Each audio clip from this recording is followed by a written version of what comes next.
Et bonjour à tous. Donc, bienvenue dans ce séminaire qui est le troisième du nom, organisé par l'Institut sur la transition énergétique et qui est consacré aujourd'hui à la filière hydrogène-énergie. Donc, on a préparé quatre présentations pour vous parler un peu de ce qu'on fait à l'école dans le domaine de l'hydrogène. Il y aura donc une première présentation que je vais faire sur le panorama des activités du groupe H2Mines. Donc, je vous expliquerai ce que c'est que le groupe H2Mines et puis ce qu'on y fait. Et suivront trois exposés scientifiques sur d'abord la production d'hydrogène par pyrolyse du méthane, qui sera donnée donc par Laurent Fulchéry du Centre Percé. Viendra ensuite un exposé sur la chaire ANR Messia et puis la sûreté des structures métalliques vis-à-vis de l'hydrogène. Donc, c'est Yazid Madi du Centre des matériaux qui se chargera de cette présentation. Et on finira par une intervention de Johanna Schlesinger sur l'évaluation des impacts environnementaux de la production d'hydrogène par analyse du cycle de vie. Donc, je vais commencer pour ma part par vous parler du groupe H2Mines. Et avant ça, donc H2Mines, c'est un groupe qui fédère l'ensemble des acteurs de l'Institut Carnot-Mines dans le domaine de l'hydrogène. Mais avant ça, je vais me permettre de faire quelques rappels parce que tout le monde n'est peut-être pas complètement au fait des propriétés de l'hydrogène et puis des défis qu'on a encore besoin de relever pour permettre un déploiement des différentes technologies qui font appel à l'hydrogène. Donc, tout d'abord, l'hydrogène, qu'est-ce que c'est en quelques mots, hein? Je pense qu'il faut d'abord bien faire la distinction entre l'élément et la molécule. On utilise le même nom, généralement, par abus de langage, hein, mais l'hydrogène, c'est l'élément H, c'est le plus abondant de l'univers. Sur Terre, il existe, bien sûr, mais toujours lié à de l'oxygène, par exemple, dans l'eau, ou à de l'oxygène et du carbone dans la biomasse, ou juste à du carbone dans le gaz naturel. Donc ça veut dire qu'avant de l'utiliser, il faut pouvoir le produire. C'est pour ça qu'on appelle ça un vecteur énergétique, et pas une source d'énergie. La molécule, quant à elle, c'est très simple, hein, c'est deux atomes d'hydrogène qui sont liés, donc c'est H2. Dans les conditions normales de température et de pression, c'est un gaz qui est léger, inflammable et qui n'a ni odeur, ni couleur, ni saveur. Donc très difficile à détecter si on n'a pas de détecteur spécifique. Donc inflammable, ça veut dire que dans les proportions de 4 à 75% dans l'air, le mélange peut s'enflammer. Et ça nécessite une très très faible quantité d'énergie, hein, 20 microjoules seulement. La température d'auto-inflammation étant de 858 Kelvin. Et autre propriété, la flamme, quand l'air est absolument pur, est complètement invisible. Donc, elle est même très difficile à détecter également. Alors, c'est un vecteur énergétique, je l'ai dit. Et pourquoi on s'intéresse à ce vecteur énergétique? Parce qu'il a en fait un pouvoir calorifique très élevé, le PCI, le pouvoir calorifique inférieur de l'hydrogène, qui correspond en fait à la quantité de chaleur qui est dégagée quand on brûle de l'hydrogène dans de l'oxygène. 120 mégajoules par kilo, si on compare ça au gaz naturel, c'est plus de 2 fois plus. Donc, c'est très intéressant. Il est déjà très utilisé dans l'industrie pour différentes applications, dans les raffineries, par exemple, pour désulfurer les essences, et pour la synthèse de deux molécules majeures de l'industrie, l'ammoniac, qui rentre dans la synthèse des engrais, et le méthanol, qui est l'équivalent pour la chimie organique. Très peu d'usages énergétiques aujourd'hui. On en parle de plus en plus pour la transition énergétique, mais aujourd'hui, concrètement, il y a très peu d'usages énergétiques de l'hydrogène. C'est essentiellement l'espace avec moins de 1% de la production mondiale qui est concernée. Donc, quand on parle de cette production mondiale, aujourd'hui, c'est à peu près 90 millions de tonnes par an. Et aujourd'hui, il est produit à partir de ressources fossiles. Plus de 95% de l'hydrogène qui est produit aujourd'hui est produit à partir de gaz naturel, pétrole, voire un peu de charbon. Ça veut dire qu'à chaque fois qu'on produit de l'hydrogène, on produit aussi du CO2 et beaucoup de CO2, 10 kg par kilo d'hydrogène. Donc, si on veut bâtir une partie de notre transition sur l'hydrogène, il va falloir qu'on trouve des moyens de production plus respectueux de l'environnement. Et enfin, l'hydrogène permet aussi de produire de l'électricité par conversion électrochimique, par exemple dans les piles à combustible avec des rendements assez bons, de 50%, ce qui autorise des nouveaux usages dans la mobilité, par exemple, la mobilité électrique ou la micro-cogénération. Bon, voilà, pour aller très très vite, ce que je voulais vous dire aujourd'hui sur l'hydrogène, et puis j'en viens maintenant dans la deuxième diapo sur les défis qui restent encore à lever tout au long de la chaîne de valeur de la filière. On a parlé de production juste avant. Je vous ai dit qu'aujourd'hui, l'hydrogène, il était produit à partir de ressources fossiles, ce qui pose un problème en termes d'émissions de gaz à effet de serre. Donc, il faut qu'on développe des nouveaux procédés de production avec un minimum d'impact environnemental. Ça peut concerner différents types de procédés, l'électrolyse de l'eau, par exemple, où là, effectivement, si on a de l'électricité, par exemple, renouvelable, à ce moment-là, on va pouvoir produire de l'hydrogène sans émission de gaz à effet de serre. Ça peut être aussi des procédés qui font intervenir la biomasse, comme la pyrogazéification ou le reformage, ou encore la pyrolyse du méthane. Sur le stockage, une fois qu'on a produit l'hydrogène, bien sûr, il va falloir le stocker parce qu'on n'a pas forcément possibilité de l'utiliser tout de suite. Donc, il faut le stocker et ça, il faut qu'on développe ou qu'on améliore les procédés de stockage qui vont permettre d'avoir des stockages denses et fiables, bien sûr, sûrs. Donc, ça peut être du stockage sous pression, 300. Aujourd'hui, le standard, c'est 700 bars, voire même liquide, si on a vraiment besoin d'avoir un stockage de faible volume. On peut stocker l'hydrogène dans des matériaux solides comme les réseaux organométalliques, les hydrures métalliques ou complexes, par exemple. On peut aussi utiliser des vecteurs qui vont se décomposer pour produire de l'hydrogène. C'est le cas de l'ammoniac, c'est le cas des liquides organiques hydrogen carriers. Et puis, on peut aussi, quand on a besoin de stocker de très grandes quantités d'énergie, le stocker dans le sous-sol, par exemple dans des cavités salines ou minées. La distribution est un autre défi à relever. Il faut développer l'infrastructure de distribution. Aujourd'hui, il existe déjà des gazoducs dans le nord de l'Europe, par exemple, ou aux États-Unis, qui permettent de transporter l'hydrogène. Mais pour pouvoir y avoir accès, surtout le territoire en Europe, en France, dans le monde entier, il faut qu'on développe les infrastructures de distribution. Donc pour le distribuer, aujourd'hui, on a différentes options par route, par camion sur la route. Par exemple, sur mer, dans des bateaux, alors là, il va plutôt être liquide.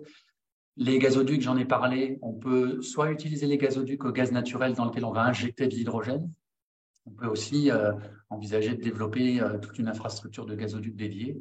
Et puis, il y a tout le réseau de stations-service également à développer. Sur les usages, donc là, je parle pas des usages actuels, mais des futurs usages qui concernent en fait la mobilité, la micro-cogénération. Sur la conversion électrochimique, on a besoin encore d'améliorer l'efficacité et la durabilité des procédés et puis de faire baisser les coûts. Donc, pour tout ça, on a des réponses, matériaux, procédés, dont on va vous parler en partie aujourd'hui.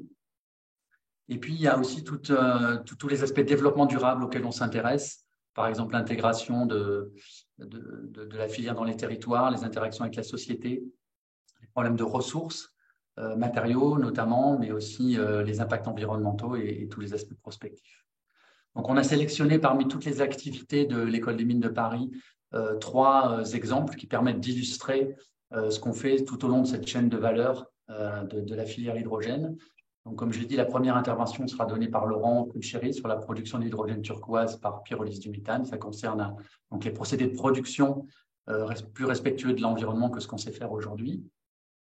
Ensuite, Yazid Madi vous parlera des aspects matériaux liés à la sûreté des structures métalliques, notamment en lien avec la distribution de l'hydrogène, par exemple dans les gazoducs. Et puis, je l'ai dit, Johanna terminera sur les aspects ACV liés à la production de l'hydrogène. Voilà, ça permet, je pense, de situer un peu ce qu'on fait dans le domaine, à quel défi on s'intéresse. Et puis, avant de donner la parole à mes collègues, je vais vous faire une présentation assez rapide du groupe H2Mines, qui est, comme je l'ai dit, un groupe qui fédère en fait l'ensemble des enseignants-chercheurs de l'Institut Carnot Mines. On a beaucoup d'activités sur l'hydrogène à l'École des mines de Paris, mais ça va au-delà de l'École des mines de Paris, puisque ça concerne l'ensemble des écoles des mines, plus l'ENSTA Paris Tech, et puis un laboratoire de Sigma Clermont. Donc, il y a maintenant plus de 6 ans, on s'est dit que ça valait la peine d'essayer de fédérer en fait tous ces acteurs pour montrer une force de frappe un peu conséquente. Et donc, on a décidé de se réunir et puis de créer ce groupe-là qui rassemble aujourd'hui plus de 20 centres de recherche, c'est à peu près 40 permanents, une vingtaine de projets en cours. Et puis, sur d'autres indicateurs qu'on a l'habitude de manipuler tous, en termes de financement des projets, aujourd'hui, c'est presque 9 millions d'euros de financement et plus de 200 publications depuis depuis 2015, qui était l'année qui précédait la création du groupe. Donc, on travaille sur l'ensemble de la chaîne de valeur de la filière, hein, que j'ai essayé de détailler un peu précédemment, avec des approches variées. Ça va aussi bien de sujets matériaux, développement de nouveaux matériaux, jusqu'à le développement de procédés, systèmes, en passant par la modélisation, la simulation. Et ça, sur les différents éléments de la chaîne de valeur, c'est-à-dire sur la production, par exemple, on va s'intéresser à développer bien sûr des procédés qui vont être respectueux de l'environnement avec un minimum d'impact. Par exemple, l'électrolyse de l'eau, donc on s'intéresse aux procédés haute et basse température. On regarde aussi un petit peu la photocatalyse.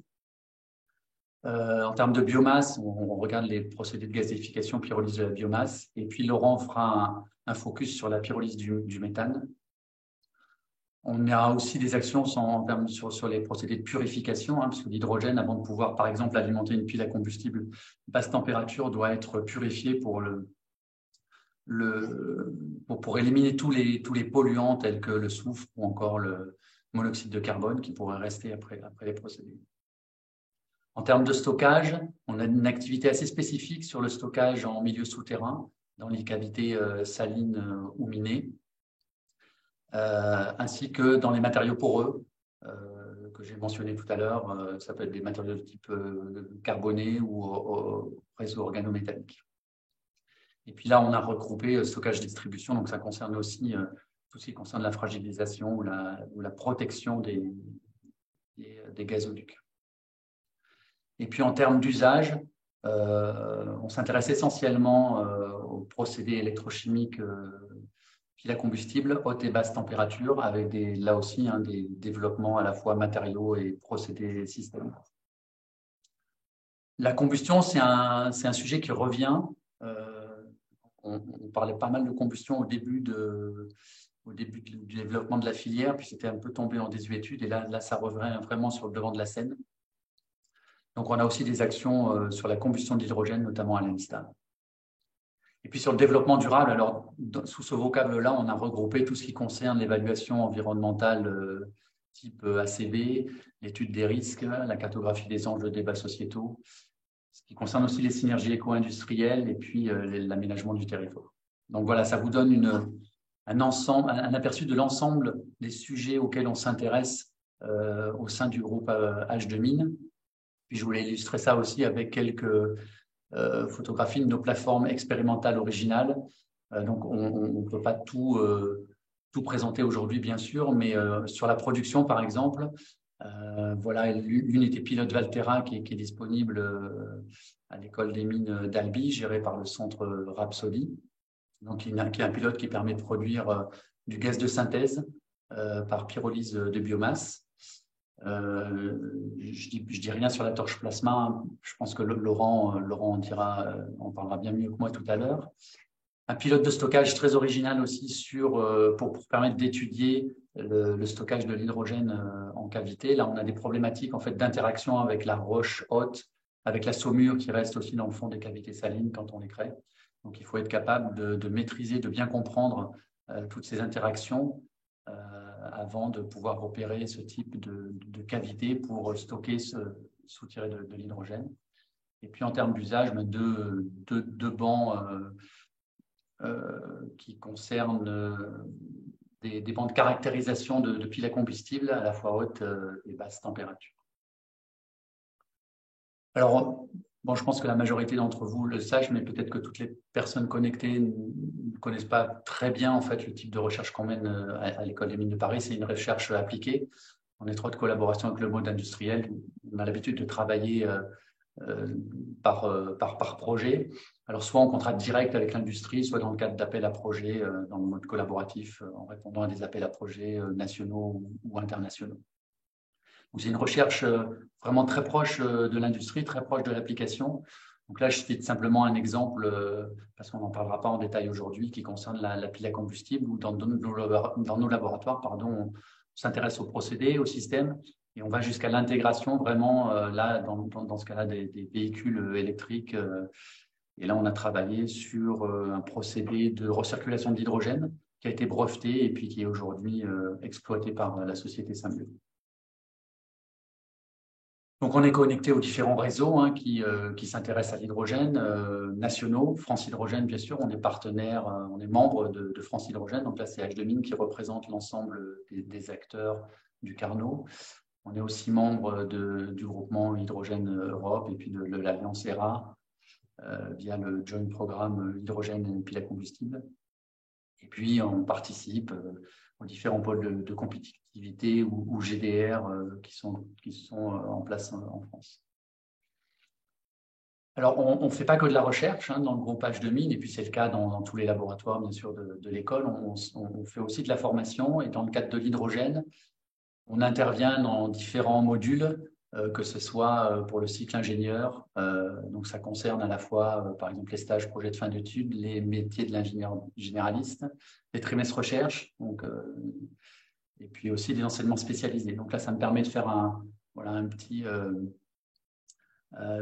mettre un petit éclairage sur l'enseignement spécialisé hydrogène énergie qu'on a créé l'année dernière et dont la deuxième édition va se dérouler au mois de février prochain. Alors, cette grande diversité des expertises au sein du groupe H2Mines nous a permis de répondre à un appel à projet du Carnot, projet fédérateur iTrain qui a été lancé en 2019 et qui permet en fait de rassembler toutes les expertises, ou une grande partie des expertises du Carnot pour répondre à une problématique donnée qui était ici en fait le Power to Gas. On a construit ce projet autour d'une plateforme, la plateforme Minerve qui est installée en région nantaise. Ce qui nous a permis de travailler sur différentes briques technologiques de la plateforme. Il s'agissait ici, en fait, initialement de produire du méthane par méthanation pour alimenter la chaudière de cette plateforme-là. Et donc, pour produire du méthane par méthanation, on a besoin d'hydrogène, alors autant que faire se peut propre, entre guillemets. Donc, il y a un électrolyseur qui est installé sur la plateforme. Et puis, on a aussi besoin de CO2. Donc, aujourd'hui, le CO2, il alimente le réacteur de méthanation. Il est alimenté à partir de bouteilles, mais l'objectif à terme, c'est de pouvoir le récupérer dans les fumées de combustion. Donc, voilà, vous avez compris qu'on a une expertise sur les procédés de production d'hydrogène, reformage, etc. On s'intéresse aussi à la captation du CO2. Donc, toutes ces expertises-là ont été mises au profit du développement de ce projet. Et puis pour finir, simplement, on a essayé de rassembler l'ensemble des informations, des expertises de ce groupe H2Mines dans un flyer dont je vous montre ici, dont je vais vous montrer les deux pages. Il est disponible sur le site Vichy de France Hydrogène. Vous avez le lien là, vous pourrez facilement le télécharger. Sur cette page-là, vous voyez les différents contacts que vous pouvez solliciter en fonction des domaines sur lesquels vous voudriez travailler, par exemple, avec nous. Et puis, sur la deuxième page, là, ça représente en fait une cartographie de l'ensemble des sujets auxquels on s'intéresse.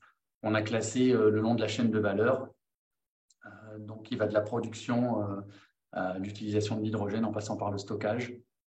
Ça concerne aussi tous les aspects transverses qu'on traite et qu'on a regroupés sous le vocable développement durable. Voilà, je ne rentre pas plus dans les détails.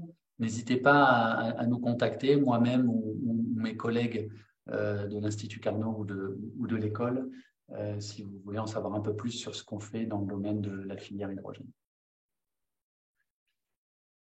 Donc voilà, je me tiens à disposition bien sûr pour répondre à quelques questions, si vous voulez que j'apporte quelques précisions. Et puis on enchaînera ensuite avec donc les exposés de mes collègues Laurent, Yazid et Johanna. Oui, merci Christian pour cette introduction. On peut peut-être prendre quelques questions pendant 5 minutes et puis on reposera des questions à la fin de la session. N'hésitez pas à prendre la parole si vous avez des questions.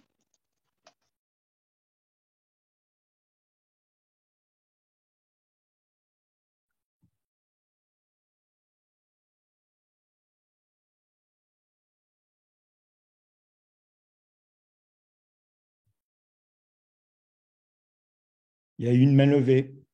Anne-Françoise. Oui, bonjour, Madame Françoise Bourg, Centre des matériaux. Je me demandais si le S dont vous parliez, l'hydrogène énergie, était ouvert aux doctorants. Pardon, je n'ai pas entendu la fin de la question. Je voudrais savoir si le S dont vous parliez, hydrogène énergie, était ouvert aussi aux doctorants.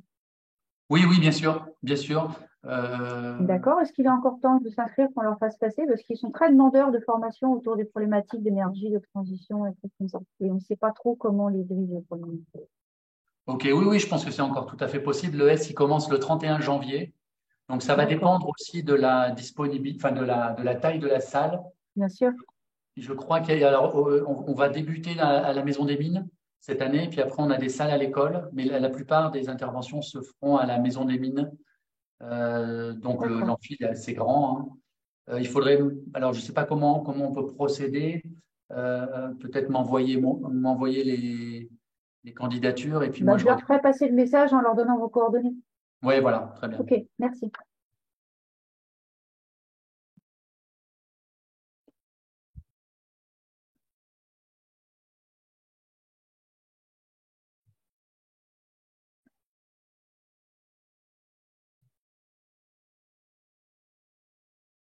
On n'a pas d'autres questions. Peut-être Laurent, tu peux commencer ta présentation. Ça marche.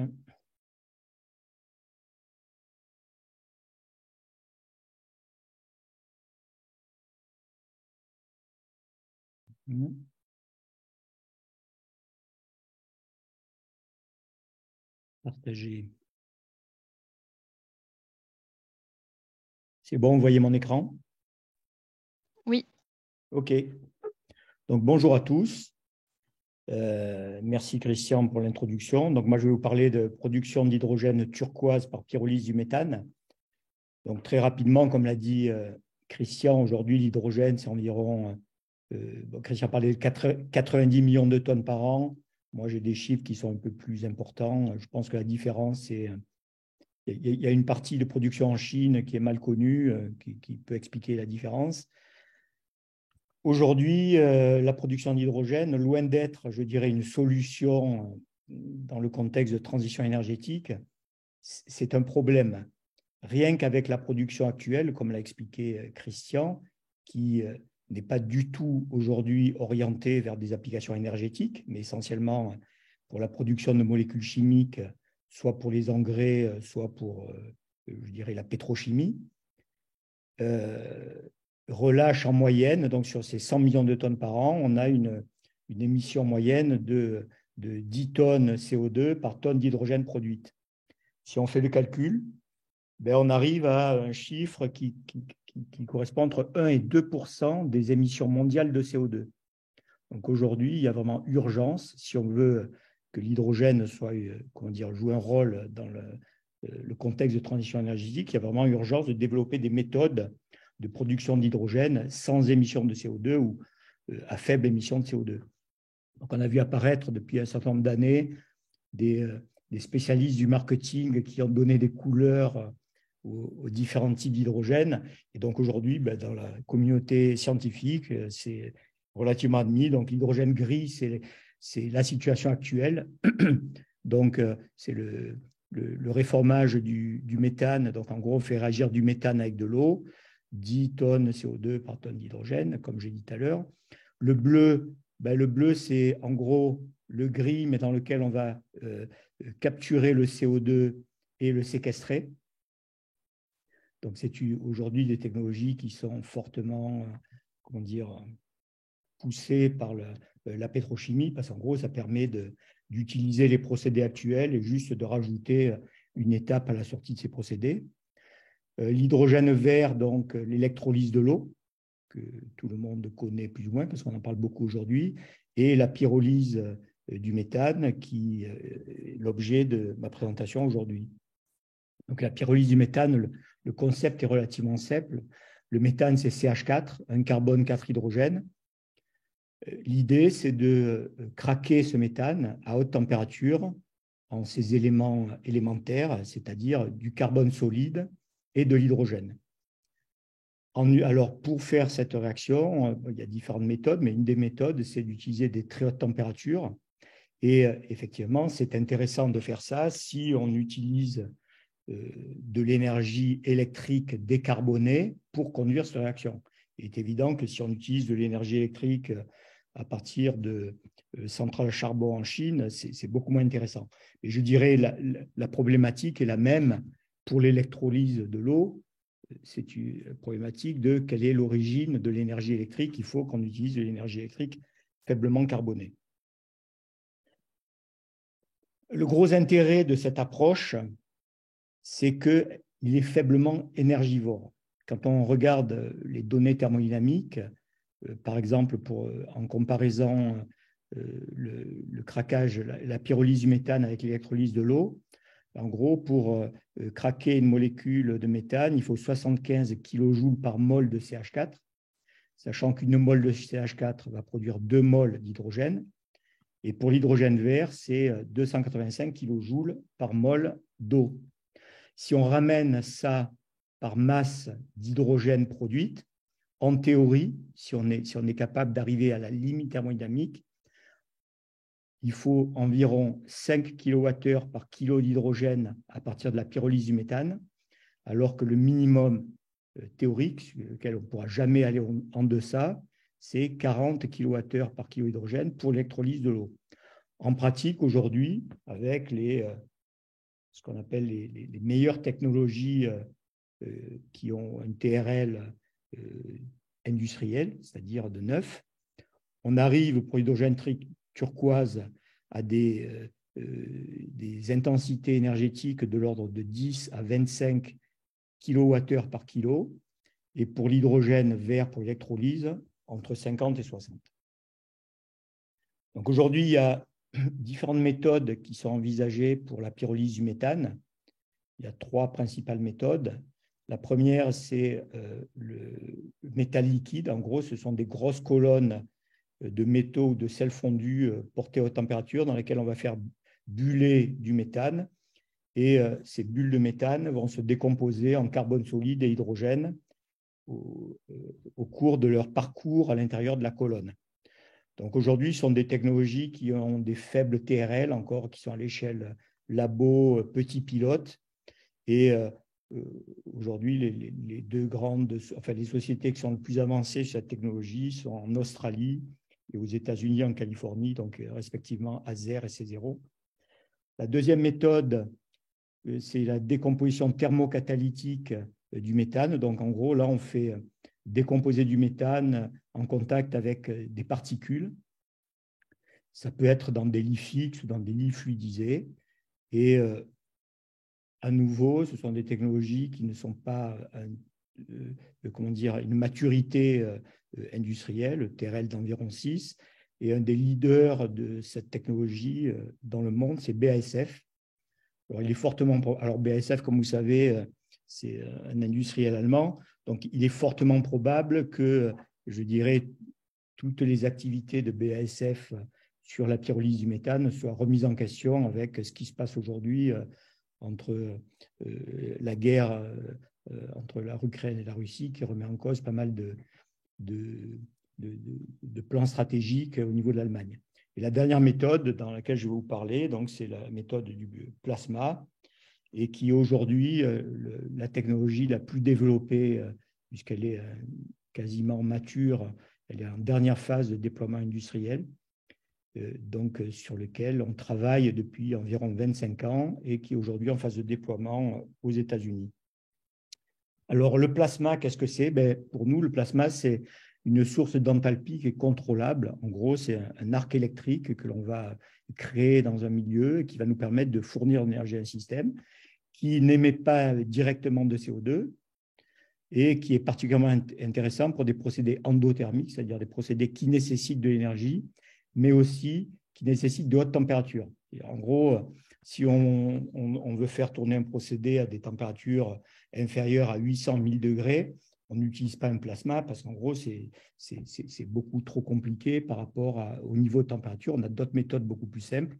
Par contre, si on a des procédés qui nécessitent de haute température, comme c'est le cas ici, c'est une des seules alternatives. Et globalement, les plasmas thermiques apparaissent aujourd'hui dans le contexte de développement durable comme une des seules alternatives aux procédés de combustion. Quand on réfléchit comment est-ce qu'on peut remplacer les procédés de combustion dans l'industrie, demain, le plasma aura sans doute comment dire, une place majeure là-dedans. Donc, vous avez ici un schéma de principe du procédé. Donc, vous voyez, donc on crée un plasma entre des électrodes. Donc ici, dans la technologie qui a été développée à l'école des mines, c'est un plasma triphasé, c'est-à-dire qu'on a l'arc électrique qui se balade entre les 3 électrodes, comme vous pouvez le voir sur la droite. Et donc, on injecte dans des conditions très contrôlées du méthane, et ce méthane va se décomposer en carbone et en hydrogène, et donc on récupère le carbone et l'hydrogène en sortie du procédé. Donc, vu comme ça, c'est quelque chose qui est relativement simple. En pratique, c'est quand même relativement compliqué pour arriver à optimiser les rendements et, je dirais, contrôler la qualité de carbone qu'on va produire, parce qu'on va voir après que l'un des enjeux de ces recherches, c'est la qualité du carbone qu'on produit. Donc, vous avez ici sur cette vidéo, excusez-moi.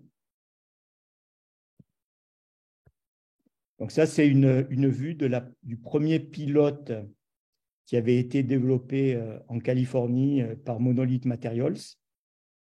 Et alors, c'est assez marrant. Donc là, c'est uniquement un pilote de démonstration. C'est-à-dire qu'il ne s'agissait pas comment dire, de produire industriellement de l'hydrogène et du carbone, mais c'était simplement de démontrer que cette technologie peut marcher à une échelle quasi industrielle et en gros convaincre les investisseurs qu'il faut y aller pour le développement industriel.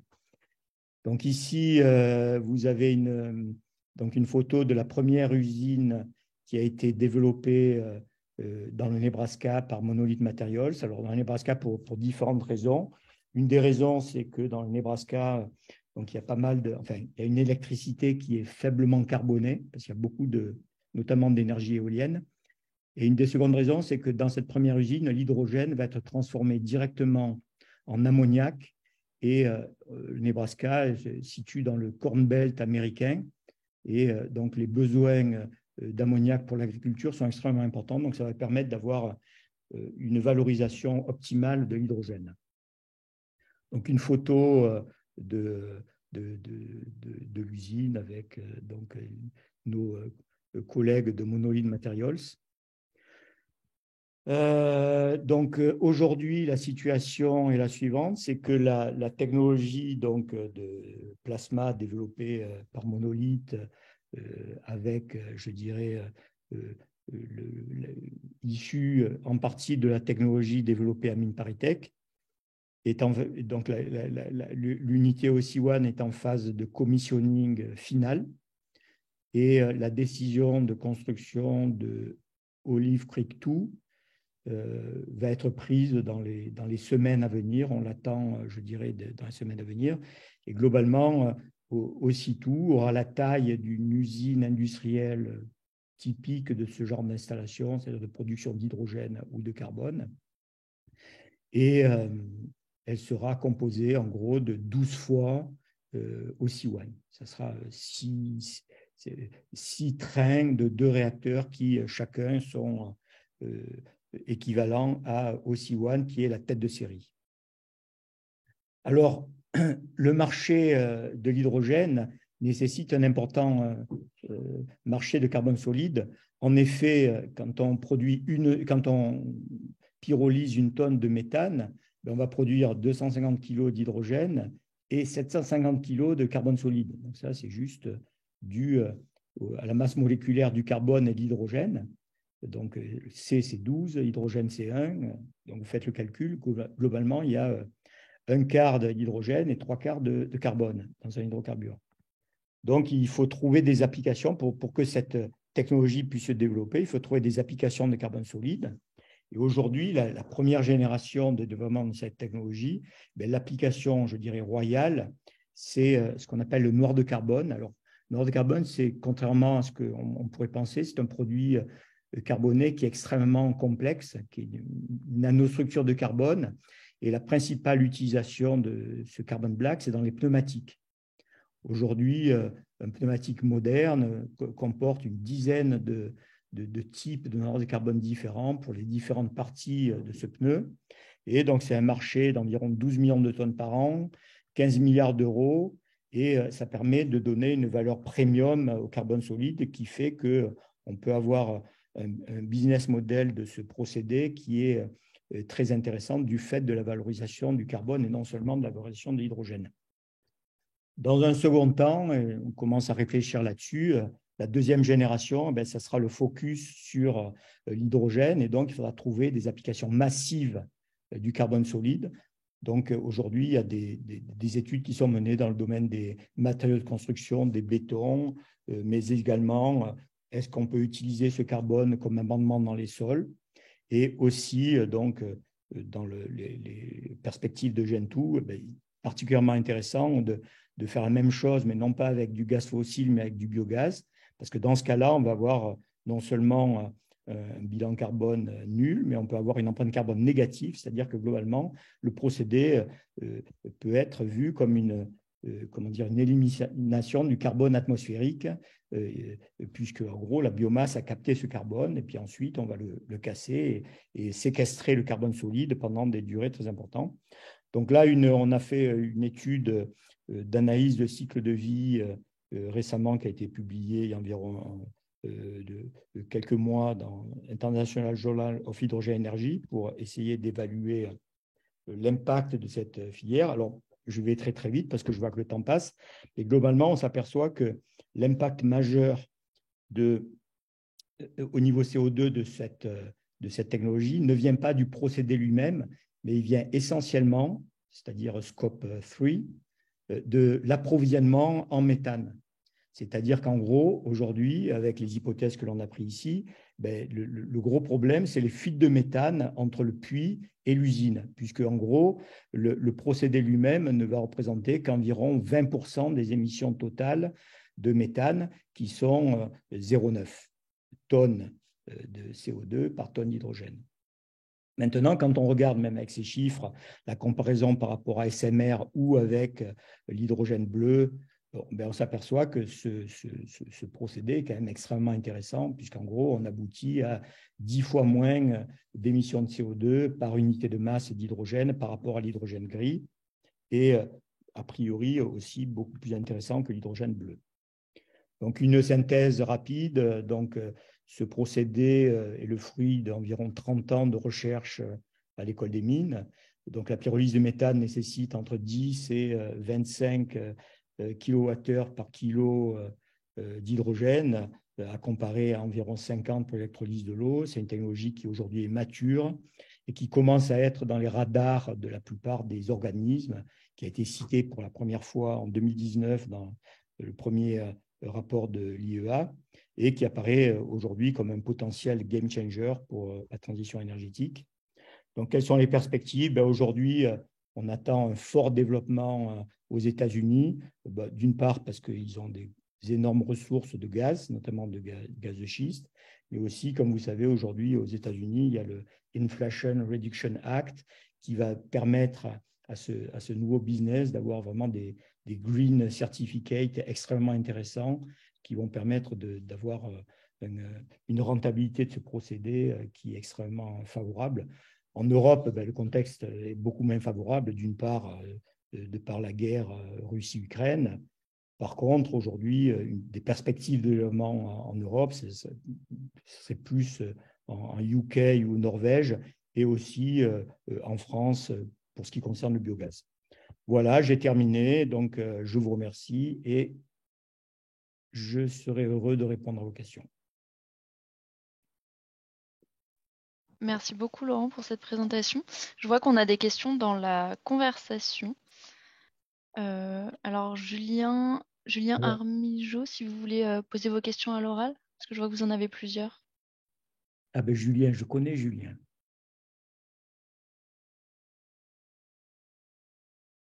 Oui, Julien?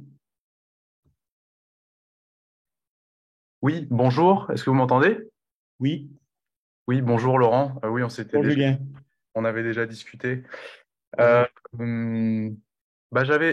une remarque par rapport à l'efficacité énergétique. Ça me paraît quand même bizarre d'exclure le gaz de la comptabilisation de l'énergie en input. Donc là, j'avais plus le chiffre sous la main, mais qu'est-ce que ça donnerait si, du coup, si on inclut le gaz dans le calcul? Non, mais je pense que tu as mal compris ce que j'ai dit. Hein. Tu veux dire dans le bilan CO2? Non, dans le bilan d'énergie. Dans le slide qui dit que ça demande moins d'énergie que l'électrolyse. Mais ça, c'est parce que Oui, on prend pas d'accord. le Oui, gaz. tu veux dire si on mettait le PCI du gaz en input. Bah oui, puisque si on compte l'électricité comme Ouais. c'est pas cohérent parce que l'électricité elle-même peut contenir du gaz. Donc, je veux dire, Oui, moi, mais si tu veux, là, c'est plus un bilan de. Enfin, du procédé. le méthane, pour nous, c'est une, comment dire, c'est une masse, c'est un produit. Donc, effectivement, ça intervient bon, quand on fait des calculs économiques. Donc, on a un intrant qui est le gaz naturel, qui vaut tant de dollars le million BTU, l'électricité qui vaut tant. Maintenant, retraduire comment dire, de l'énergie primaire en énergie secondaire, c'est aussi compliqué parce que globalement, l'électricité, c'est de l'énergie secondaire, le gaz, c'est l'énergie primaire. Donc, on peut faire des calculs, mais globalement, dans tout ce type d'analyse de cycle de vie, dernièrement, il y a eu une étude de Jacobson de Stanford sur l'hydrogène bleu. Je dirais c'est la même approche. Ouais, mais C'est-à-dire que l'input, d'un côté, quand tu regardes scope 1, scope 2, scope 3, il y a la matière première, et puis il y a l'énergie, et puis il y a le procédé, quoi. ouais, mais C'est un peu la définition des scopes.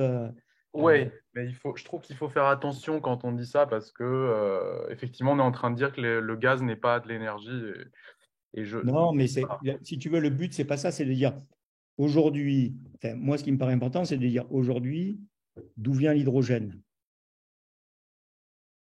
Comme l'a dit Christian, d'où vient l'hydrogène aujourd'hui? Du méthane. D'accord? C'est incontestable. Aujourd'hui, Ouais. c'est 95% de l'hydrogène dans le monde vient du méthane. Il vient du méthane avec 10 tonnes CO2 par tonne d'hydrogène. Là, dans ce procédé, on part de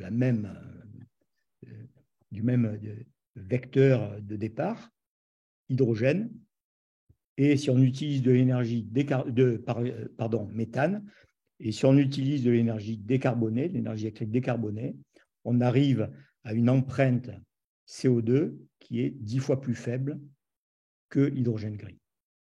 Alors, oui, sur la question du CO2, c'est aussi, il y a aussi la question quand même de savoir ce qui va se passer de cet atome de carbone.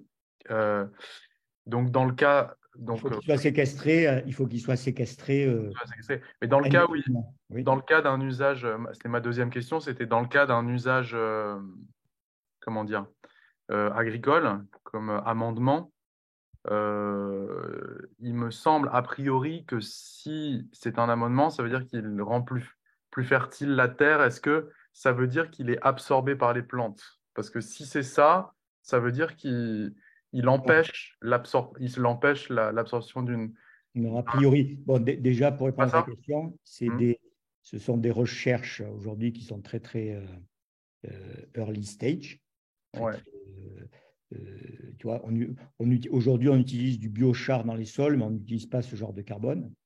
Donc, rien ne prouve que ça aura un intérêt. Mais aujourd'hui, essentiellement, le rôle connu du carbone dans le sol, c'est essentiellement un hôte pour toute une microbiotope qui va permettre d'amener les nutriments aux racines. Mais a priori, le carbone du sol, enfin, moi, je ne suis pas du tout science de la vie, mais ce que j'ai compris des gens qui travaillent sur ces questions-là, c'est que le carbone dans les sols, il ne se retrouve pas dans l'arbre. Hein. Le carbone, il se retrouve dans l'arbre, il vient du carbone atmosphérique, mais le carbone dans les sols, il permet d'avoir tout un tas de bactéries, champignons, etc., qui jouent un rôle très important pour l'amener des nutriments. Mais encore une fois, c'est vraiment de la recherche très, très amont. Mais il faudrait quand même regarder parce que si ce carbone est respiré, c'est-à-dire s'il est utilisé, Clair.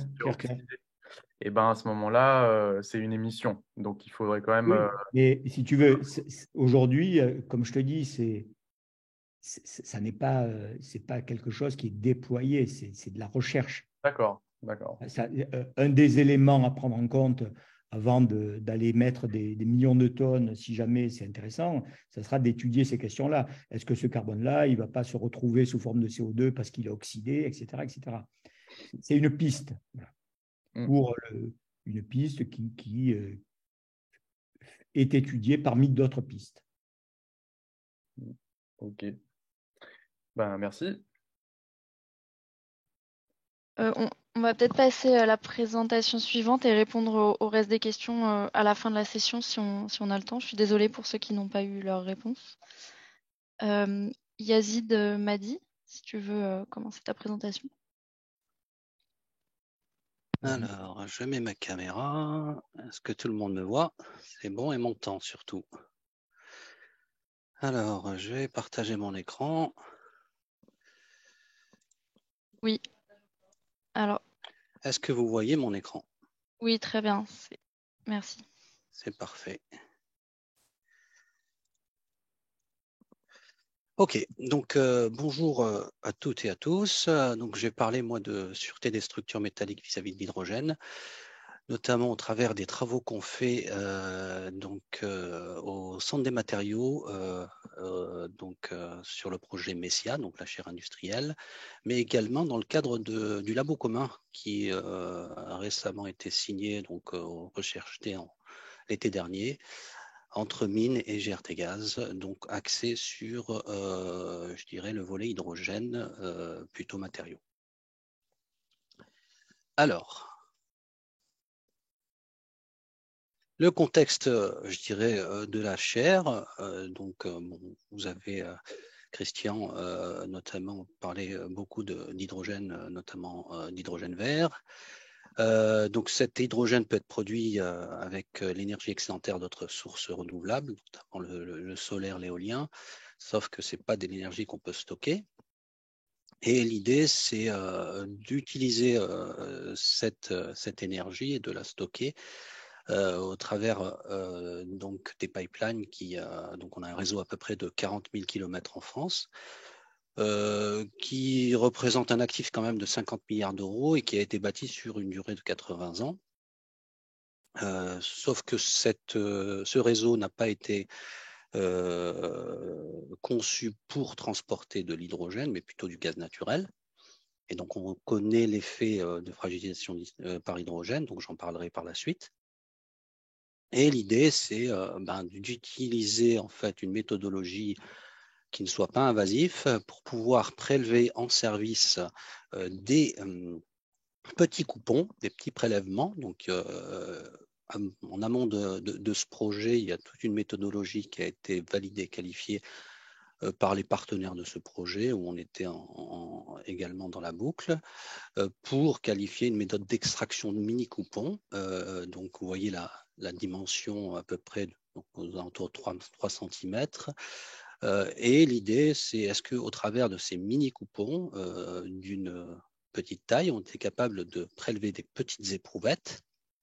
Donc, vous voyez la taille des éprouvettes. Hein. Ici, on voit une pièce de 1 centime avec une éprouvette, je dirais, de fissuration. Donc, on voit une entaille ici, donc une petite éprouvette de ténacité. Et ici, une éprouvette de traction entaillée. Et est-ce qu'on est capable de tirer des caractéristiques mécaniques qui soient représentatives de ce que peut voir le matériau à cette échelle. Donc, il y a évidemment des effets d'échelle qu'on souhaite comprendre. Et l'idée de la chaire, c'était justement à la base d'étudier ces mini-éprouvettes. L'hydrogène est venu par la suite. Et au Centre des matériaux, donc le comportement sous traction de matériaux ou ténacité n'était pas jusque-là étudié, donc c'est une nouvelle thématique et on a essayé justement d'insuffler cette nouvelle thématique au Centre des matériaux et l'école des mines. Alors la frigérisation de l'hydrogène concerne aussi d'autres domaines, hein, donc on a actuellement tout un tas de discussions avec des partenaires extérieurs, notamment sur le volet donc là vous voyez les conteneurs en acier pour la partie mobilité, le stockage géologique avec les liners en acier. Donc, on a des discussions avec Geostock. Les systèmes utilisant l'hydrogène, donc côté percé, donc Christian en a parlé. Le transport de l'hydrogène liquide, donc des discussions avec GTT notamment. Sachant que cet hydrogène liquide fonctionne à des températures très basses, donc ça amène d'autres problématiques. On entend parler également du volet développement des moteurs à hydrogène, donc côté Airbus et Safran. Et dans le nucléaire également, il y a des production d'hydrogène grâce à des réacteurs nucléaires dédiés, notamment les réacteurs de génération 4 type Astrid, qui ont été abandonnés mais qui pourraient revenir à l'ordre du jour. Alors, le projet Messia. Donc, Messia, la déclinaison, c'est mini-éprouvette pour le suivi en service des structures avec application au transport hydrogène. Donc, vous voyez tous les partenaires en présence. Donc, on a Air Liquide, GRT Gaz et EDF qui sont des transporteurs ou, je dirais, qui gèrent des réseaux existants. On a un producteur d'acier et on a également Transvalor, donc Mannesmann Precision Tube, et on a Transvalor qui est un éditeur de logiciels que vous connaissez bien. Donc les objectifs de l'HCR, c'est développer une procédure de caractérisation mécanique du comportement plastique et à rupture, donc à partir des mini-coupons dont je vous ai parlé. L'idée, c'est d'étendre cette procédure pour étudier la fragilisation des structures par l'hydrogène et de proposer une méthodologie d'analyse donc basée sur donc à la fois de l'expérimental justement pour qualifier la méthodologie, mais également sur des calculs numériques, donc par élément fini, pour réaliser ce transfert entre les mini-structures et les mini-éprouvettes et les éprouvettes standards. Bon, l'idée qu'on a derrière et qui intéresse notamment nos partenaires, c'est qu'il y ait des recommandations qui soient émises et donc qui seraient à terme normalisées pour pouvoir utiliser des mini-coupons, des mini-éprouvettes et évidemment pouvoir étudier la fragilisation par hydrogène. Alors, donc, les partenaires de la chaire, avec les thématiques qui nous ont été d'une certaine manière imposées. Donc, EDF s'intéresse aux problématiques de ségrégation dans les centrales, donc dans les cuves de centrales. Et donc, besoin évidemment de pouvoir utiliser des mini-éprouvettes pour aller caractériser de manière assez fine les zones de ségrégation, de mésoségrégation. GRT Gaz, évidemment, a des besoins immenses pour qualifier son réseau aux nouveaux usages.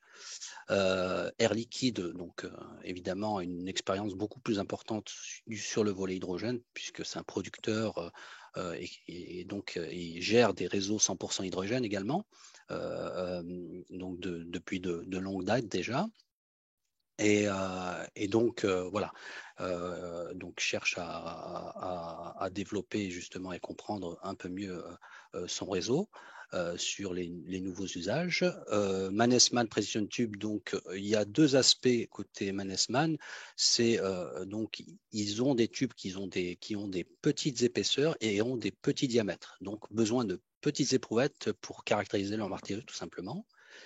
Et Z7 qui est le code de calcul développé par le Centre des matériaux, donc Mines Paris, et distribué par Transvalor, va prendre un peu toutes les développements qui se font dans le cadre de la chaire Messia pour pouvoir les distribuer aux partenaires qui utilise ce code, je dirais, puisque c'est un code payant.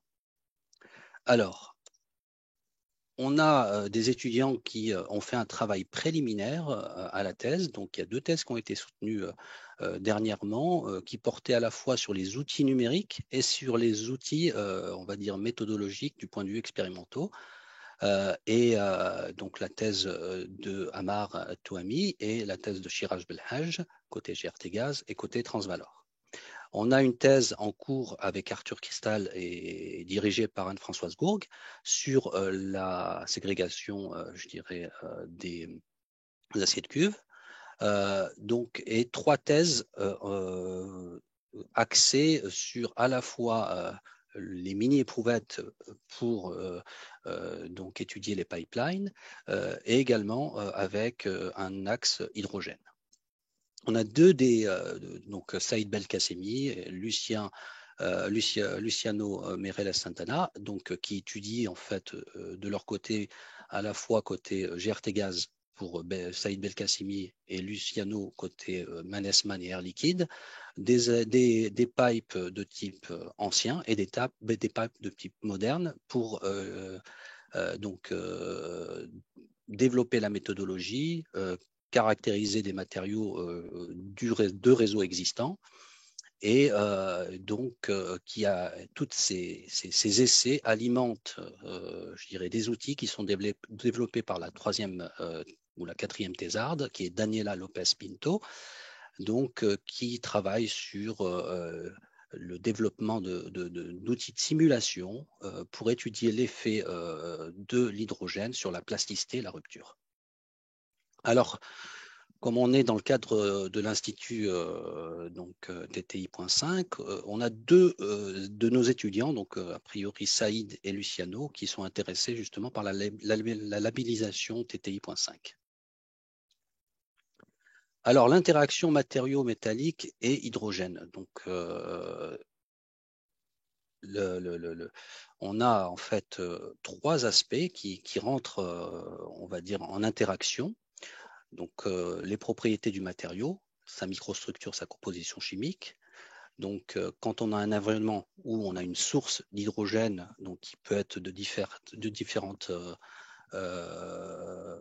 aspects, donc on peut avoir du gaz, on peut avoir un chargement électrolytique, on peut avoir de l'hydrogène liquide, avec évidemment des effets d'environnement et de température, et voire des teneurs en impuretés différentes. Quand on associe ça aussi à un chargement de type mécanique et qu'on a des concentrations contraintes, par exemple, avec la présence de fissures, on a évidemment un développement, je dirais, une diffusion de l'hydrogène qui s'opère dans le matériau et donc des effets de pression, de migration de pression avec une interaction forte entre l'hydrogène et la plasticité qui implique je dirais, des mécanismes assez spécifiques où on va avoir donc à droite, comme vous pouvez le voir, des phénomènes où l'hydrogène, qu'il soit sous forme gazeuse ou liquide, des phénomènes de surface qui vont donc faire en sorte que l'hydrogène qui est aqueux ou gazeux va se dissocier à la surface du métal pour être absorbé donc à la surface et ensuite absorbé à l'intérieur du matériau avec une interaction assez je dirais spécifique en fonction de la microstructure du matériau, des sites de piégeage, donc des dislocations qu'il peut y avoir à l'intérieur du matériau, des joints de grains, des inclusions, des lacunes, etc. Et on va avoir donc une dynamique de transport, donc de diffusion à l'intérieur du matériau, qui va falloir étudier de manière assez fine. Donc, en bas à gauche, vous voyez 2 types de ruptures assez classiques qu'on retrouve en rupture ductile.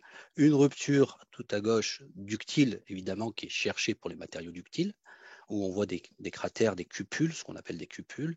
Et là, vous voyez en fait à droite une rupture quasi fragile, typique de ce qu'on peut avoir pour de la fragilisation par hydrogène, qui n'est pas de la rupture par clivage, tel qu'on peut le voir sur un matériau fragile, qui est un peu différente. Et donc, on souhaite justement étudier tout cela dans le cadre de la thèse.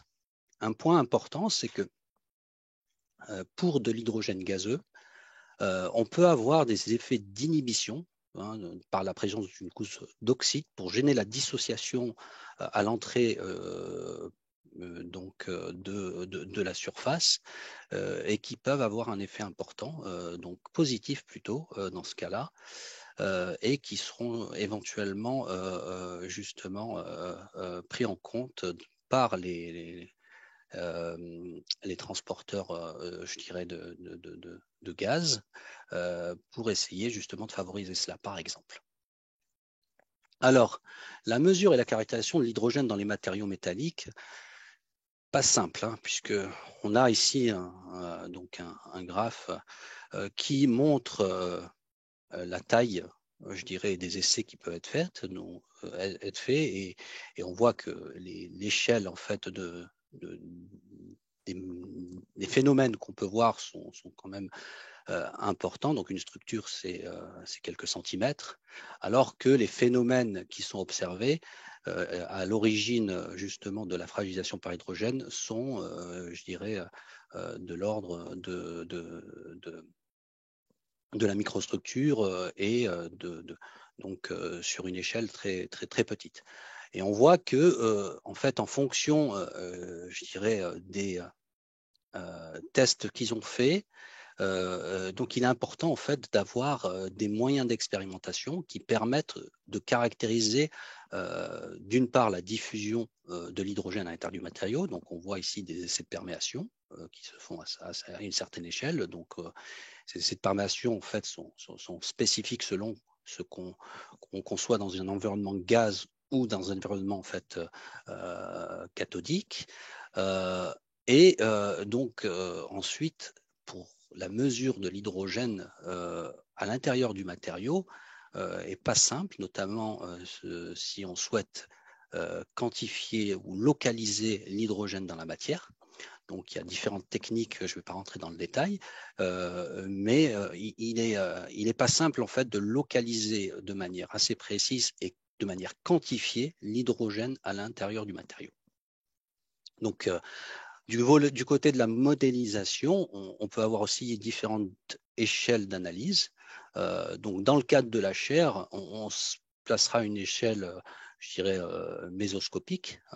Donc, on ne se placera pas à une échelle, je dirais, atomique ou je dirais, de dynamique des dislocations. Ça se passera à une échelle où on essaiera justement de quantifier l'interaction hydrogène plasticité à l'aide de modèles de la mécanique des milieux continus. Alors, les moyens qu'on a à notre disposition sur cette étude sont différents, donc en fonction aussi justement des partenaires qui sont dans le cadre de ce projet. Donc, au sein du Centre des matériaux, donc on a pu acquérir 2 machines, donc une machine de pression gaz avec la possibilité de monter en pression, donc je reviendrai tout à l'heure dessus. Donc le parti pris qui a été fait dans le cadre de ce projet, c'est d'avoir des petits volumes pour être en environnement non ATEX, donc non explosif. Donc ça, c'était un point important et nous permettre justement de pouvoir étudier en environnement gaz ce type, je dirais, d'effet. Donc ce qui est peu donc, ce qui existe peu en fait dans les laboratoires, puisque du fait des contraintes, hein, donc il y a évidemment un certain nombre de laboratoires en France qui font cela, mais pour des échelles un peu plus importantes, donc des éprouvettes standards. On a donc ici aussi des moyens qui ont été acquis dans le cadre de la chaire où on souhaite charger en environnement électrolytique tout en maintenant un effort. Donc là, on voit une éprouvette CT, donc une éprouvette fissurée, où une partie de l'éprouvette est dans le bain et le moyen de mesure donc, pour mesurer l'ouverture de la fissure est à l'extérieur du bain. Et donc, c'est quelque chose qui a été développé justement dans le cadre de ce projet. Et on a également des moyens qui sont fournis par nos partenaires. Donc ici, un essai de disque, par exemple, disponible chez Air Liquide. Et on a également l'équivalent ou la grande sœur de notre petite machine de pression interne, qui est chez GRTgaz, donc une plateforme Phoenix. Et donc, dans le cadre du LabCom, des FIH, on a accès à ce dispositif. Alors, quelques résultats d'essai, donc essai de rupture de disque, par exemple. Donc, c'est un essai normalisé qui permet de pressuriser sous environnement hydrogène. Donc là, on voit ici la pression qui rentre, donc ça peut être de l'hélium ou de l'hydrogène, dans une chambre qui est pressurisée, donc avec un petit volume, et qui fragilise le matériau quand il y a de l'hydrogène. Sauf que la rupture se fait en général donc près de la zone de serrage et non pas au centre. Et cela, en termes d'interprétation, je dirais, de l'essai peut poser un certain nombre de problèmes. Et donc l'idée qu'on a eue dans le cadre du projet, c'était de changer la géométrie de l'éprouvette, donc de repenser la géométrie du disque pour contrôler l'emplacement de la rupture et avoir un index de fragilisation, donc qui représente en fait la propriété mécanique donc de rupture, donc la pression par exemple de rupture en environnement non hydrogène comparativement à l'hydrogène, donc qui soit comparable à un essai de disque. Donc il y a différentes géométries qui ont été testées et là on peut voir quelques résultats. Donc tout à gauche l'essai standard où on voit une rupture dans la zone de serrage avec l'effet évident de la fragilisation par hydrogène. Donc la courbe rouge, vous voyez que la pression est bien inférieure à la courbe bleue où là on casse donc dans le matériau de base par atteinte d'une pression limite. Et donc on voit les géométries qui ont été redesignées. Donc le disque entaillé, le disque coupelle avec une rupture en fond d'entaille pour le disque entaillé et avec un indice qui est comparable à celui du disque standard, alors que sur le disque coupelle, on voit que la rupture, je dirais, se fait au centre, ce qui était important dans les deux cas, hein, pour ce qui est du disque entaillé, donc ça va casser dans l'entaille, donc dans la zone, je dirais, qui n'est pas serrée. Et pour le disque coupelle, on casse vraiment au centre. Et là, donc, par contre, on a des indices de fragilisation qui sont différents. Les faciales, oui. Je me permets simplement de te dire que le temps tourne. D'accord. Il me reste combien de temps? Tu as dépassé d'1 minute, mais on n'est pas en retard, donc D'accord. si tu peux commencer. Donc l'effet de fragilisation se manifeste bien. Je vais prendre encore 2 minutes. Se manifeste bien sur cette éprouvette. Donc on voit ici en environnement hydrogène donc un faciès qui est plutôt ductile mais avec beaucoup de cisaillement et l'effet de fragilisation par hydrogène. Donc je passe sur les développements qui sont faits sur la partie essai électrolytique, donc des développements qui sont très, très intéressants. Donc pour ceux qui ont des questions, éventuellement, vous reviendrez vers moi, avec évidemment des effets fragilisants qui sont démontrés. Et je vais me concentrer sur cette manip qui est spécifique et qui nous a demandé beaucoup d'efforts et dont le premier essai en environnement hydrogène a été fait aujourd'hui, ce matin. Donc, je vais justement montrer quelques résultats et c'était aussi l'occasion. Donc là, on voit en fait la manip avec la chambre, l'enceinte pressurisée. On a en fait sur cette manip donc la possibilité d'étudier ou de visualiser l'éprouvette à l'aide d'une mesure sans contact. Donc on a une caméra ici, on a de l'autre côté donc des ouvertures en saphir bien entendu. De l'autre côté en fait on a un éclairage qui nous permet d'avoir une vue de l'éprouvette de manière ombroscopique et de pouvoir justement avoir une métrologie assez fine de l'éprouvette. On peut monter jusqu'à 250 bars. Donc cette éprouvette nous a permis justement d'étudier du moins ce dispositif nous permet d'étudier des mini-éprouvettes. Donc ici, c'est une application pour les soudures, donc avec donc un essai de ténacité qui nous permet justement d'avoir l'évolution de la résistance à la propagation d'une fissure en fonction justement de la propagation. Donc voilà. Et l'essai qu'on a fait aujourd'hui et qui est concluant en termes méthodologiques, et c'est le premier essai qui a été fait sous gaz, donc où on a ici un essai, donc on voit Luciano, donc un de nos étudiants qui est tout content justement, et donc un essai où on mesure en fait la contraction radiale, donc la diminution du diamètre minimal ici au centre de la section, au centre de l'éprouvette, et donc l'effort, et on voit l'effet fragilisant avec donc toute l'équipe. Donc je ne vais pas citer tous les noms, mais voilà, donc une photo prise par notre directeur ce matin, donc Jérôme Crépin, voilà, et ici donc le MEB qui a été fait de suite entre midi et 2, je crois, juste avant donc la conférence, et on voit ici un superbe faciès de rupture avec une partie ductile, une partie fragile, avec plein de fissures secondaires. Donc je ne vais pas rentrer dans le détail, c'est les premières observations avec un beau faciès de rupture quasi fragile sur la surface. Et puis voilà. Donc une collaboration avec les mines de Saint-Étienne pour donc les teneurs en hydrogène. Et donc voilà, dans le cadre de H2Mines, c'est aussi une complémentarité. Il y a des moyens qu'on n'a pas ici et donc on a créé des collaborations avec les mines de Saint-Étienne, avec Frédéric Christian par exemple.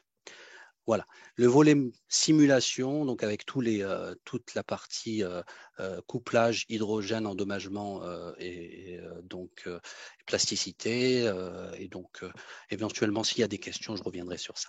Voilà, avec évidemment la possibilité de simuler tout ce qu'on teste et de pouvoir développer les modèles qui vont bien. Donc on pourra éventuellement revenir sur cela si besoin, et je pense qu'on va en plus écrire un papier sur la base de ces premiers résultats. Ce sera l'occasion éventuellement d'échanger plus tard. Voilà, si vous avez des questions, je suis à votre disposition. Merci. Merci Yazid. On laissera peut-être les questions pour la fin et on va donner la parole à Johanna. Et je prends la main sur le partage d'écran du coup. J'arrête le partage.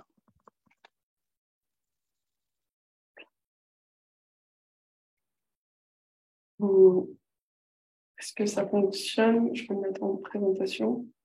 Plein écran, c'est bon? Tu n'es pas en plein écran. Ok. Je vais ressortir.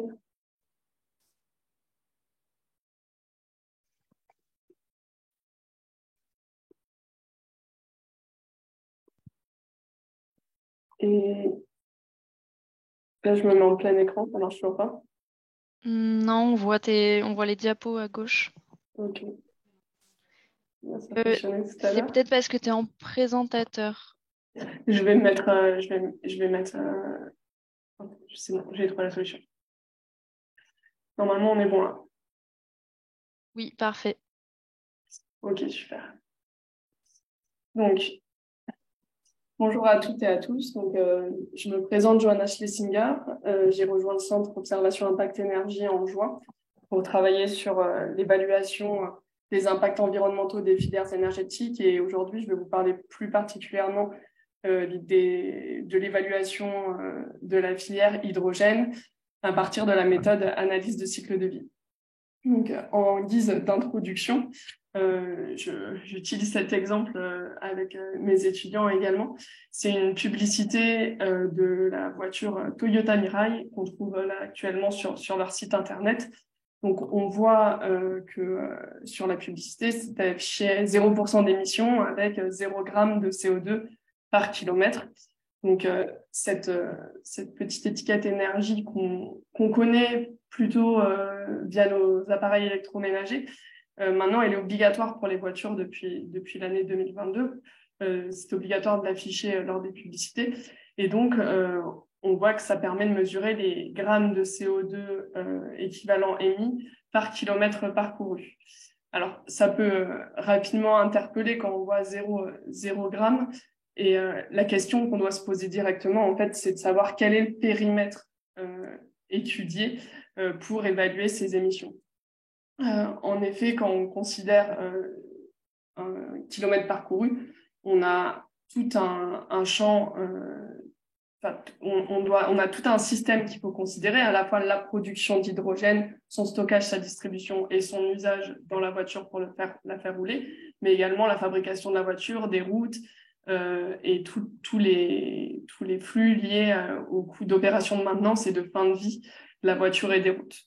En l'occurrence, sur la pub Toyota, on considère les émissions qui sont uniquement liées à la consommation d'hydrogène lors de la phase de roulage. Donc, cette donnée-là de 0 g de CO2 par kilomètre, elle est vraie si, pour le périmètre considéré, c'est-à-dire la phase de roulage de la voiture, où on considère uniquement la combustion du carburant pour faire avancer la voiture. Un autre point d'attention, c'est que ici, l'unité, ce qu'on appelle l'unité fonctionnelle en analyse de cycle de vie, donc l'unité à laquelle on rapporte tous les impacts, c'est le kilomètre parcouru. Et la catégorie d'impact ici qui est étudiée, c'est la catégorie de changement climatique en étudiant, du coup, en évaluant la quantité d'émissions de gaz à effet de serre. Il faut bien avoir ça en tête, puisque donc il faut dès qu'on observe des résultats d'analyse de cycle de vie, il faut toujours se poser ces questions-là pour pouvoir facilement les analyser. Je fais juste un petit rappel, un point d'information pour les personnes qui ne connaissent pas l'analyse de cycle de vie. Donc, on parle de Life Cycle Assessment en anglais. Donc, c'est une méthode, un outil qui est normé, c'est-à-dire qu'elle est encadrée par des normes ISO et qui permet d'évaluer les impacts environnementaux, les impacts au pluriel, c'est-à-dire qu'elle est multicritère. Donc là, on a vu qu'on évaluait uniquement le changement climatique. On peut également évaluer d'autres types d'impacts comme la toxicité humaine, la raréfaction de certaines ressources, etc. C'est une méthode qui est quantitative, elle donne des indicateurs, comme leur nom l'indique, donne une indication, mais n'est pas une mesure réelle des impacts. Ça nous permet de faire une évaluation approximative des impacts. Il y a d'autres types de méthodes d'impact qui existent. Il y a d'autres types de méthodes d'évaluation d'impacts environnementaux qui existent pour mesurer plus précisément les impacts environnementaux. Dernier point, donc ça permet d'évaluer des impacts environnementaux sur tout le cycle de vie d'un produit ou d'un service. Cependant, libre à la personne qui réalise l'étude de limiter le périmètre de l'étude. Donc, les résultats qu'on a vus avant pour la voiture Toyota sont évalués par analyse de cycle de vie, mais uniquement sur un périmètre restreint, comme on vient de le voir. Aujourd'hui, je vais vous parler du coup de la production d'hydrogène. On a vu sur l'exemple précédent qu'on regardait uniquement dans la phase d'usage l'étape de consommation d'hydrogène. Aujourd'hui, je vais vraiment vous parler de la production d'hydrogène. Donc, pour produire ici, notre unité de référence, ça va être 1 kg d'hydrogène qu'on va produire du coup. Et on va considérer les différentes étapes du cycle de vie, c'est-à-dire la fabrication de l'infrastructure de production, tous les flux d'opération et de maintenance pour produire cet hydrogène et la fin de vie de cette infrastructure de production. La question qu'on peut se poser,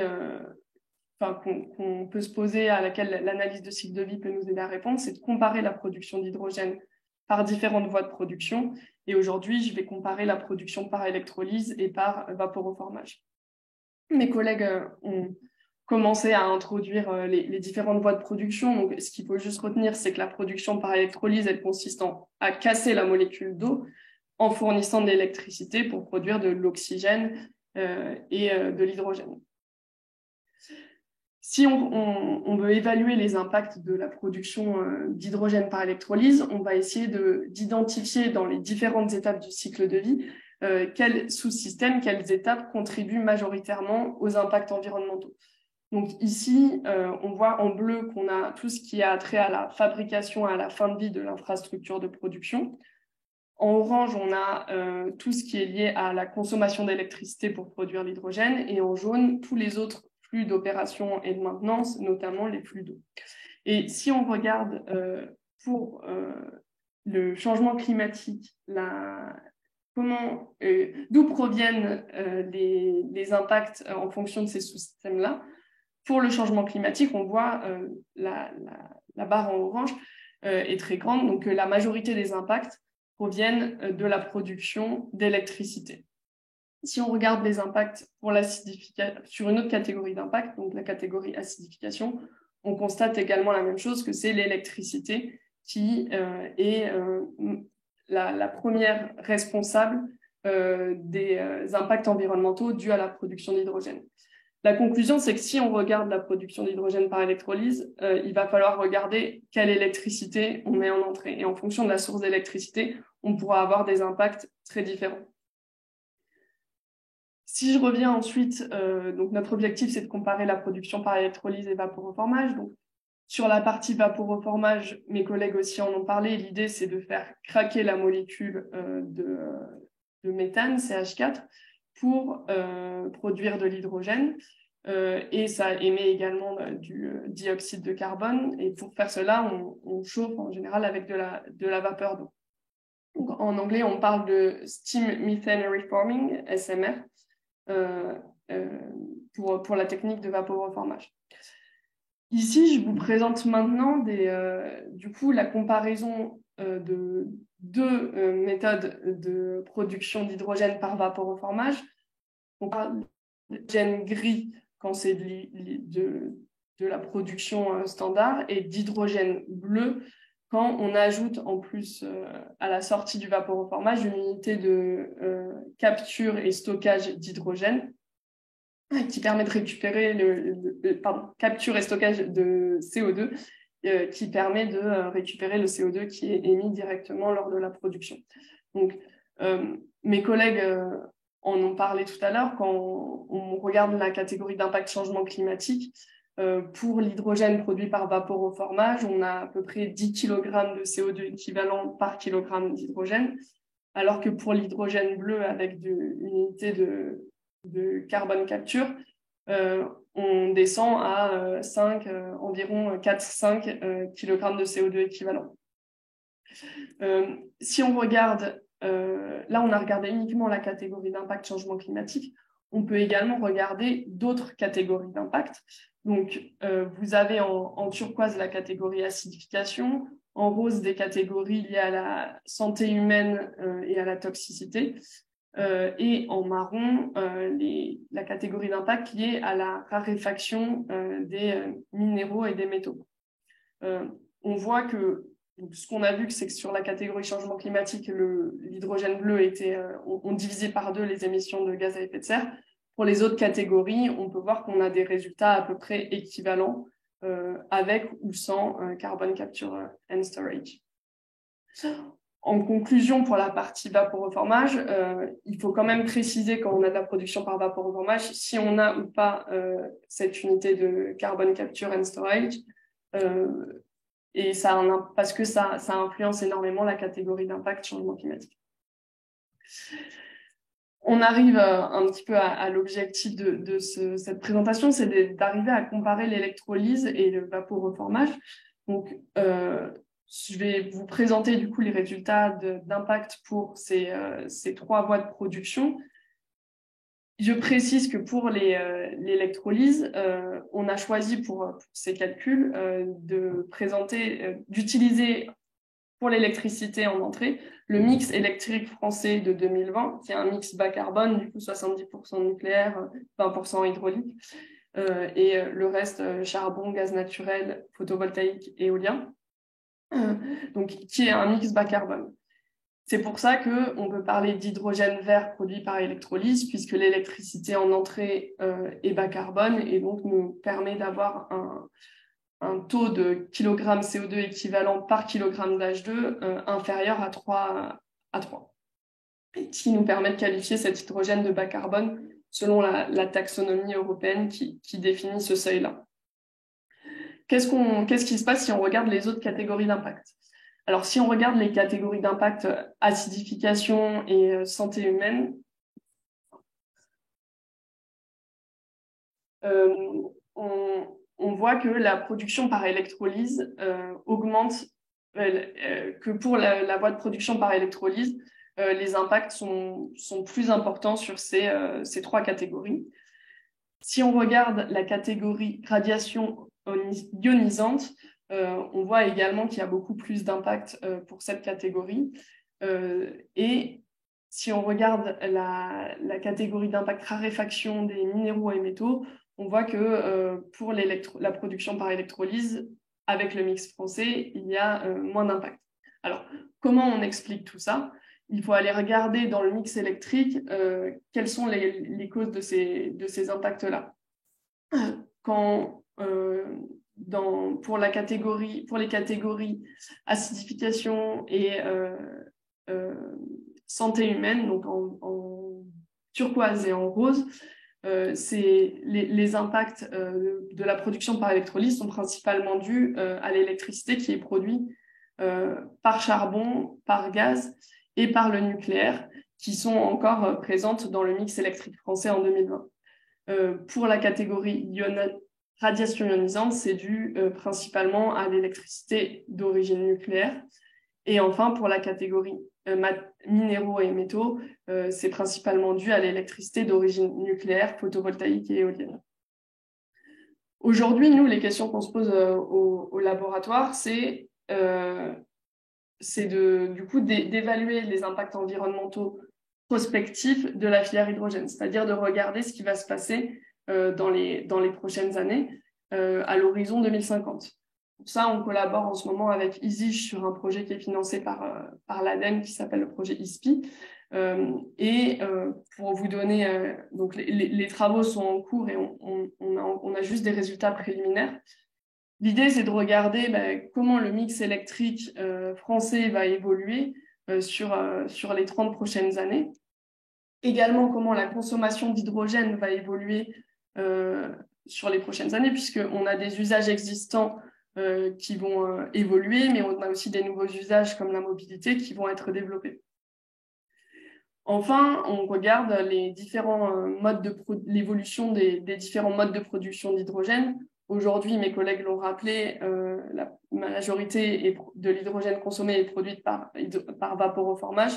Demain, dans les projections, on aura du vaporoformage avec carbone capture et de la production par électrolyse. Donc, tout ça, en fait, combiné à l'analyse de cycle de vie, ça nous permet d'évaluer les impacts environnementaux de la filière hydrogène à l'horizon 2050. Donc là, je vous présente un graphique exemple pour la catégorie changement climatique du coup des impacts en termes des émissions de gaz à effet de serre pour la production d'hydrogène française à l'horizon 2050. Voilà. En conclusion, peut-être ce que j'aimerais que vous emportiez avec vous après cette présentation, c'est lorsque on vous présente des résultats d'impact environnementaux par analyse de cycle de vie, de toujours se poser la question de quoi on mesure les impacts, donc quel est le périmètre de l'étude et quelle est l'unité fonctionnelle, et enfin, quelles sont les catégories d'impact étudiées. On entend beaucoup de chiffres sur l'impact changement climatique. Ce n'est pas le seul impact environnemental à considérer. Et donc, l'objectif, c'est d'avoir une visibilité sur toutes les catégories d'impact pour éviter des transferts d'impact du changement climatique vers d'autres catégories d'impact. Je vous remercie et je suis disponible pour toute question. Merci Johanna pour cette présentation. Alors, je vois qu'on a une première question de Max. Tu peux prendre la parole.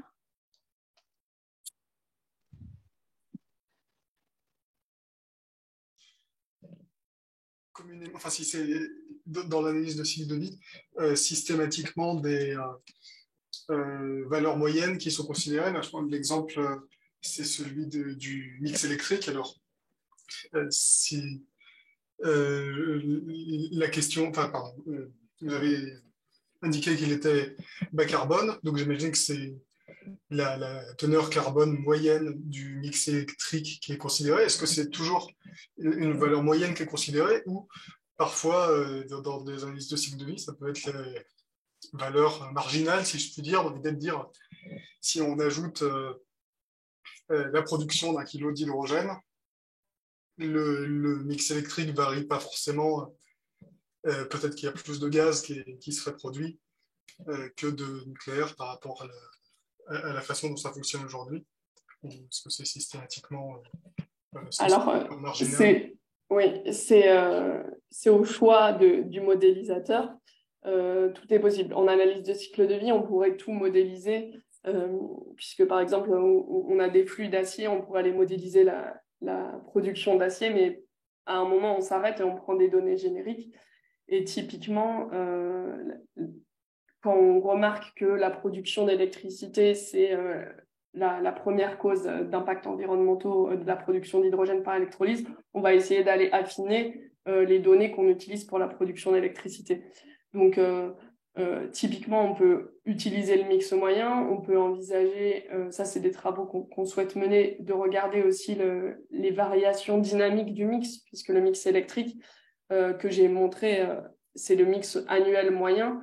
En l'occurrence, il y a des variations interjournalières, intersaisonnières, interannées qu'il faut aussi prendre en compte.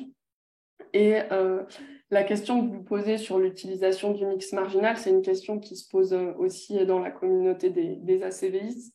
On parle d'approche attributionnelle ou conséquentielle. L'idée, c'est juste de savoir si on considère que l'hydrogène va consommer de l'électricité parmi le mix moyen, ou le fait de produire de l'hydrogène par électrolyse va entraîner une augmentation de la consommation globale d'hydrogène et donc va modifier le mix électrique global. Et donc, en fait, est-ce que c'est le mix marginal, donc par exemple la production d'électricité à partir de gaz qu'il faut considérer. Voilà, c'est des questions de modélisation. Il n'y a pas de bonne ou de mauvaise réponse.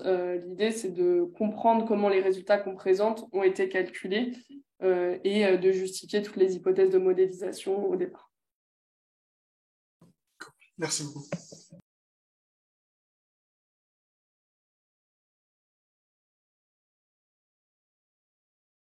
Est-ce qu'il y a d'autres questions?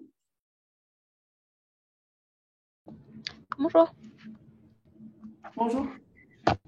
J'avais une question plus. Là, on a comparé du coup l'impact sur différentes catégories de processus de production d'hydrogène, donc par différentes méthodes.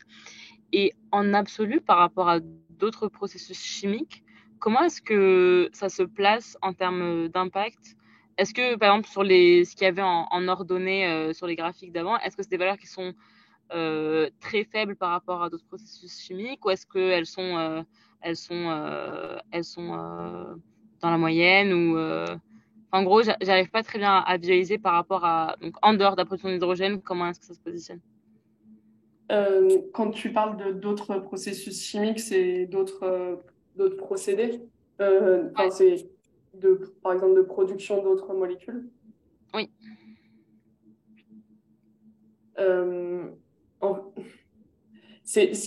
La difficulté de l'analyse de cycle de vie, c'est que les valeurs absolues, en fait, elles sont. On va dire que c'est normal que tu n'arrives pas à appréhender la valeur absolue, parce qu'en fait, l'intérêt de l'analyse de cycle de vie, c'est que ce soit comparatif. Et en fait, je pourrais comparer à d'autres procédés chimiques, mais le principe de l'analyse de cycle de vie, c'est qu'on compare toujours par rapport à la même unité fonctionnelle. Donc, par exemple, par rapport au kilogramme d'hydrogène produit, ce serait peut-être pas pertinent de comparer à juste un kilogramme d'ammoniac, parce qu'à la fin, on n'a pas les mêmes usages on n'utilisera pas l'ammoniac et l'hydrogène de la même façon. Donc, je comprends la question, mais finalement, si on avait la réponse, on ne pourrait pas comparer les deux. Donc, enfin, si on avait les données, on ne pourrait pas comparer les deux. Donc, ça ne nous apporterait pas grand-chose. Et par exemple, si on considère, je ne sais pas, pour de l'hydrogène comme carburant pour un fuel cell qui va être utilisé, par exemple, si on compare, bon, l'exemple de la voiture n'est pas l'utilisation la plus pertinente de l'hydrogène, mais si on parle de consommation, par exemple, au kilomètre, si c'est plus par kilogramme d'hydrogène, mais par quantité de carburant, que ce soit de l'hydrogène ou du diesel ou autre chose au kilomètre, est-ce que la comparaison a plus de sens à ce moment-là? Quand c'est sur un usage précis, du coup, avec un rendement. Typiquement, pour la partie, pour la mobilité, moi, ce qui m'intéresserait, ce serait de pouvoir comparer on étendrait le périmètre. C'est-à-dire que là, le chiffre qu'on nous annonce, c'est juste sur la partie combustion du carburant. L'idée, ce serait de pouvoir comparer la mobilité, pour la mobilité, tout le cycle de production du combustible et également la fabrication de la voiture, puisque le moteur est différent. Est-ce que ça va avoir un impact au final sur est-ce que ça va avoir une influence sur les impacts environnementaux par kilomètre parcouru? Et typiquement, la mobilité hydrogène, s'il est bas carbone, permet d'avoir un impact environnemental sur la catégorie changement climatique plus bas que les voitures thermiques classiques. C'est pas zéro, mais c'est plus bas. Et pareil pour les voitures électriques. Par contre, sur d'autres catégories d'impact, par exemple sur la catégorie d'impact raréfaction des métaux et des minéraux, on va certainement avoir plus d'impact pour les voitures à hydrogène que pour les voitures thermiques. Merci beaucoup. Ouais. Est-ce que, Claire, tu peux répartir les questions parce que je ne vois pas qui pose des questions. Oui, alors là, je vois une main levée de Pierre, mais il y avait donc, je vous laisse la parole et après peut-être Nadia, mais je vois plus ta main, Nadia. Donc, je ne sais pas si tu as plus de questions ou pas. Merci beaucoup. Bonjour à tous. Alors, je vous dis quand même d'où je parle. Je suis Pierre Secaldi, donc ingénieur projet filière hydrogène au pôle de compétitivité Cap Énergie qui travaille en région sud et en Corse et dans les îles. Et alors, j'ai deux questions. La première, c'est vis-à-vis de la taxonomie européenne et des discussions trilatérales, il me semble, qui est en cours sur la question des garanties d'origine, d'électricité verte, etc. Est-ce que vous avez un avis particulier là-dessus sur une réglementation qui pourrait induire des erreurs d'aiguillage, on va dire, pour la filière et l'installation d'électrolyseurs en Pologne, hein, pour le dire très vite. Et deuxièmement, par rapport à vos travaux, est-ce que vous avez...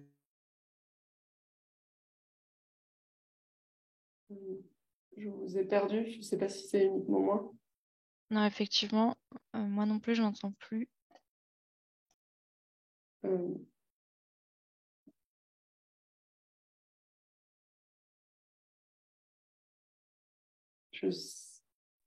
Est-ce qu'on prend la question de Nadia et on voit s'il arrive à se reconnecter plus tard si Nadia a une question? Oui, peut-être. Ouais. Peut-être tu peux répondre à la première partie. Oui, après s'il n'entend pas la réponse. Oui, c'est vrai, ok. Ok, très bien, merci. Ça m'arrange un peu parce que la question était un peu compliquée. Ok, moi j'avais une question en fait qui est un peu destinée à tous les présentateurs par rapport à ce vecteur hydrogène. J'ai l'impression que dans les comparaisons qui ont été données, que ce soit en termes de je compare la filière électrolyse avec je compare l'électrolyse avec la pyrolyse en invoquant la consommation d'énergie. Ensuite, je fais des analyses de cycle de vie, mais je pars quand même d'une hypothèse d'un mix électrique très décarboné. Je ne sais pas si c'est moi, mais j'ai l'impression qu'il y a un biais favorable finalement à l'hydrogène.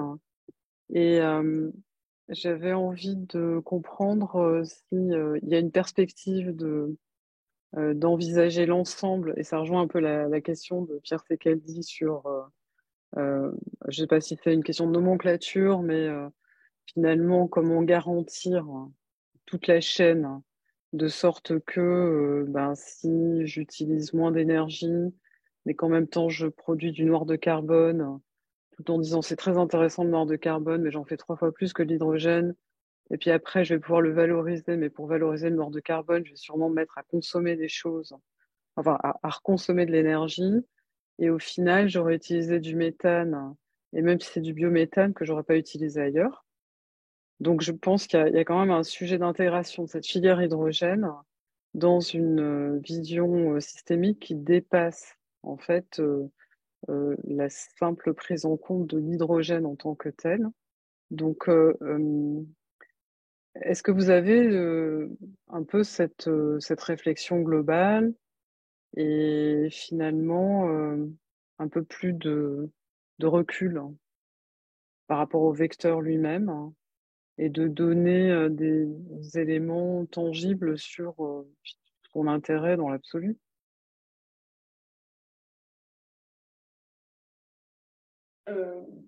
Je peux peut-être commencer à répondre. La question est assez large. De notre côté, d'un point de vue d'ACViste, on essaie un peu plutôt d'être ni favorable ni défavorable.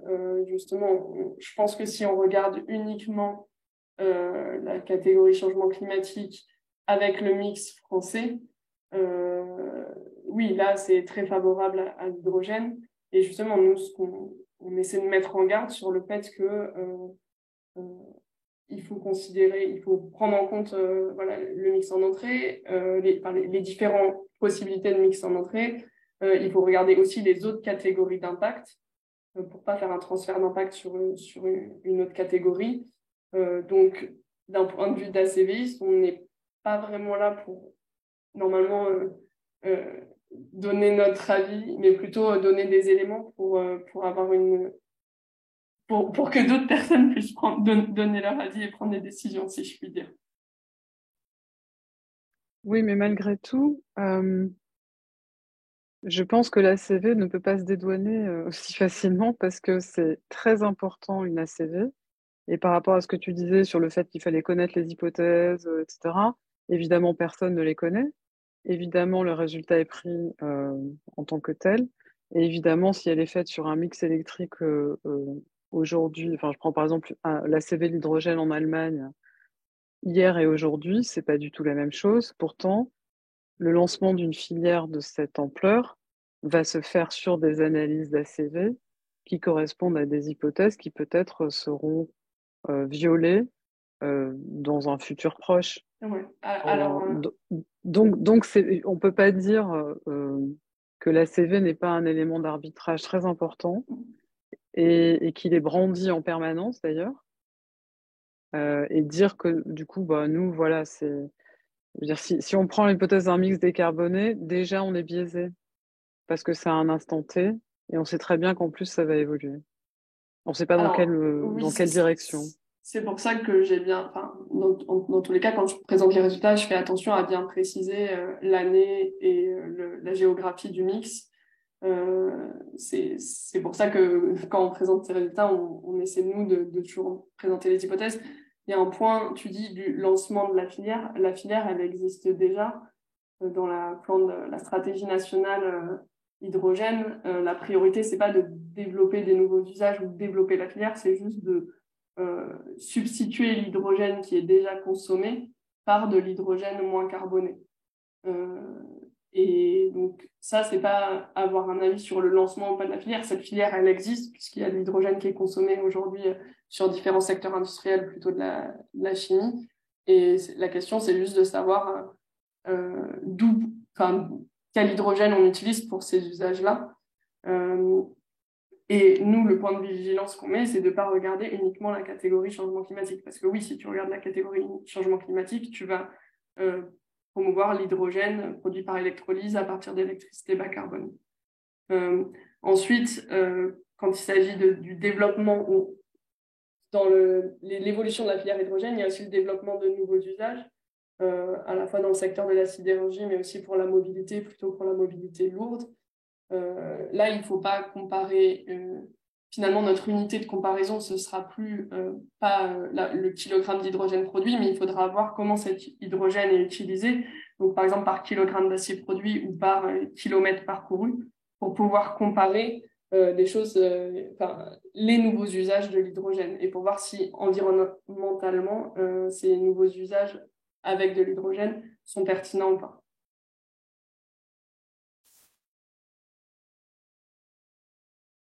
Je ne sais pas si les autres collègues ont d'autres choses à rajouter.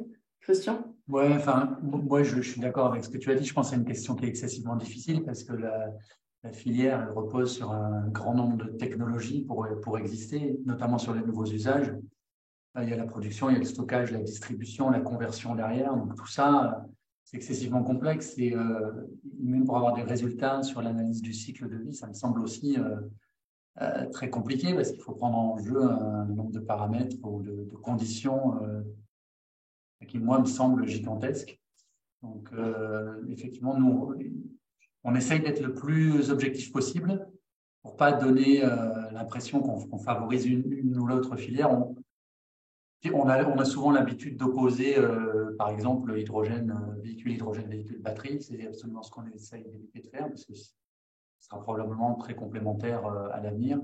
Mais effectivement, sur la filière hydrogène, on fait le pari que les procédés de production seront basés sur de l'électricité qui sera le moins impactante possible. Et c'est excessivement difficile de savoir ce que sera l'avenir. Il y a des projections qui sont faites sur les déploiements des ENR, le coût des ENR, mais on voit bien qu'on est très tributaire aussi de tous les aspects politiques qu'on ne maîtrise pas, quoi.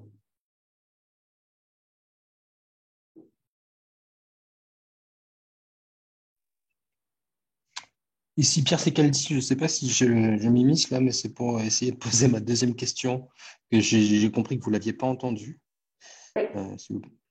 Et donc, il y a quelques semaines, enfin, en novembre, il me semble, début novembre, Carbone 4 a publié un rapport sur les usages de l'hydrogène avec une diapo assez propre qui place l'intensité décarbonante du kilo d'hydrogène.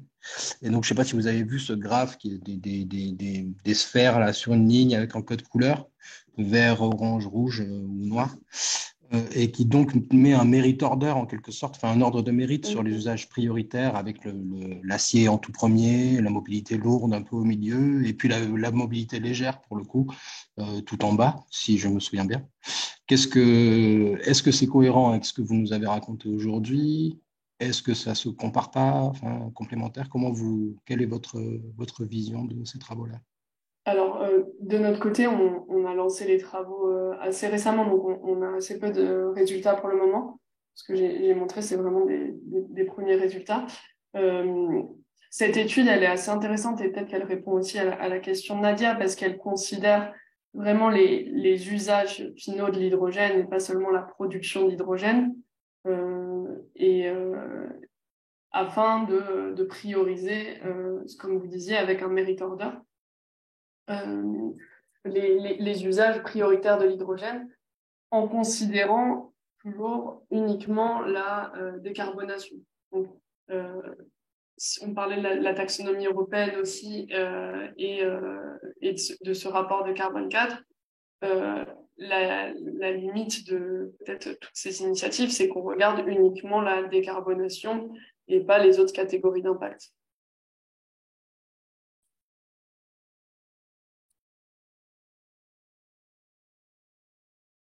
Merci.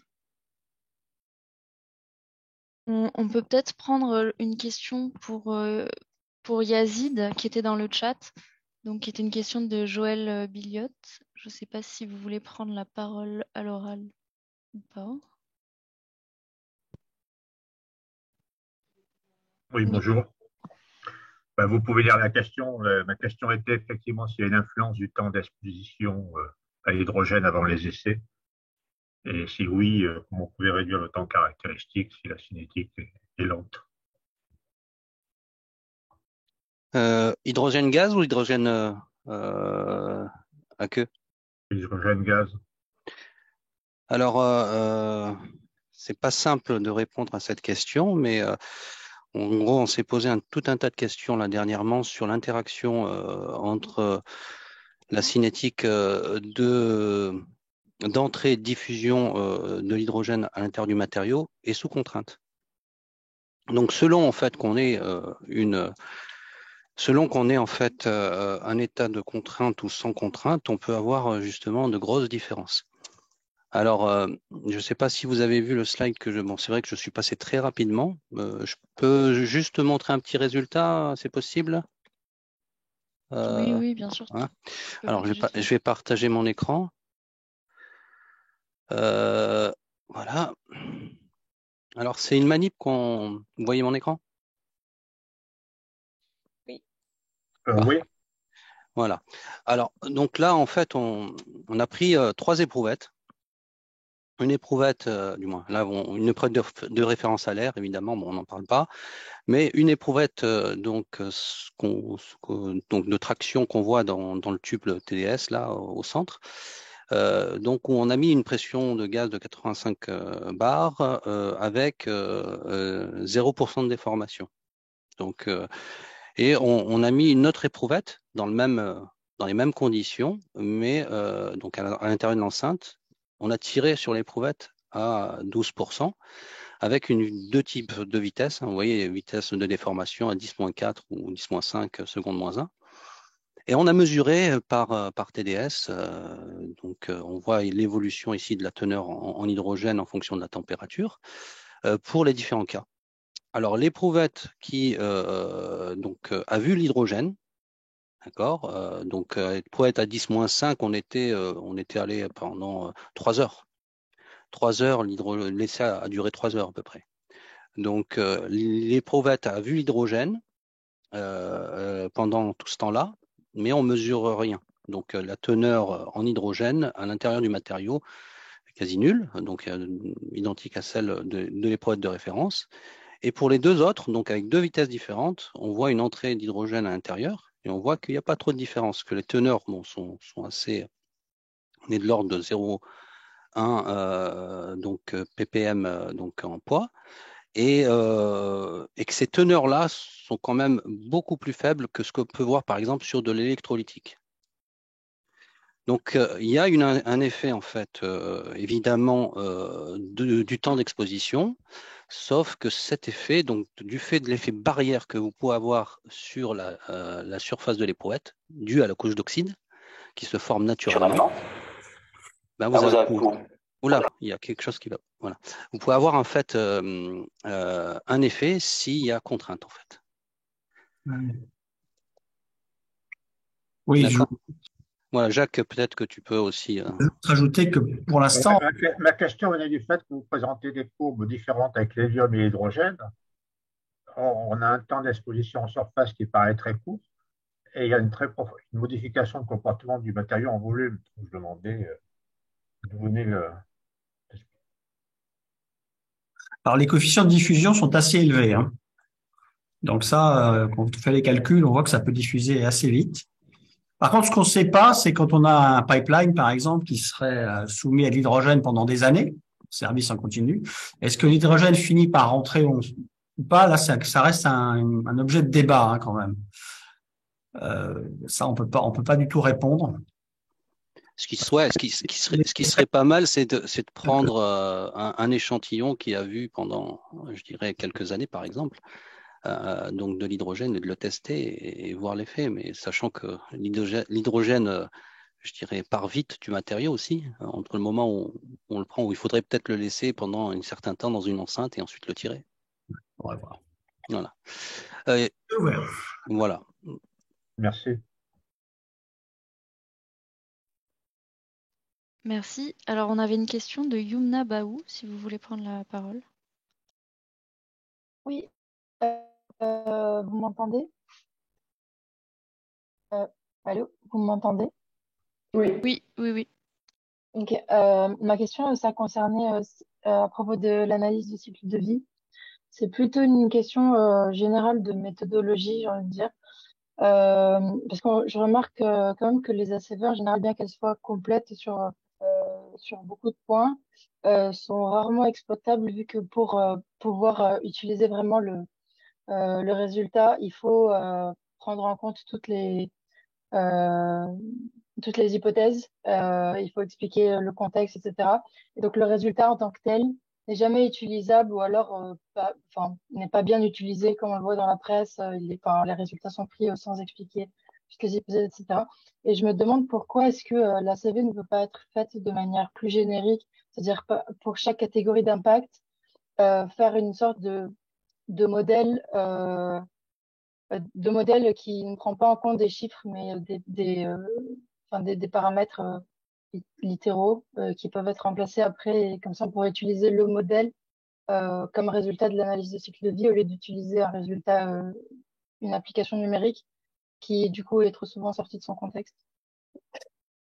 Alors, ce serait le rêve des ACVistes, mais globalement, ce que je rappelle souvent, c'est que ce qu'on essaie de faire en ACV, c'est ultra ambitieux. On essaie de mesurer plusieurs catégories d'impacts environnementaux sur tout le cycle de vie d'un produit ou d'un service. Donc, c'est tout ça résumé en 10 indicateurs, enfin une dizaine d'indicateurs. Donc, il faut quand même avoir en tête qu'on essaie de faire quelque chose de super ambitieux. Donc, dans tous les cas, ce sera jamais très simple à faire. Et on utilisera toujours à un moment donné des données génériques. La question, c'est de savoir, d'essayer de le faire de façon intelligente et d'utiliser de façon intelligente ces données génériques. Concernant, on va dire, les modèles d'ACV un peu paramétrables, ce dont vous semblez, ce que vous semblez demander. Alors nous, au laboratoire, en fait, on travaille sur le développement d'analyse de cycle de vie, de modèles d'analyse de cycle de vie sur des interfaces Python, donc en open source, où on essaie d'introduire des paramètres clés des systèmes. Donc, par exemple, sur le photovoltaïque, on va avoir le taux d'ensoleillement, la durée de vie du panneau, l'orientation, l'origine des panneaux.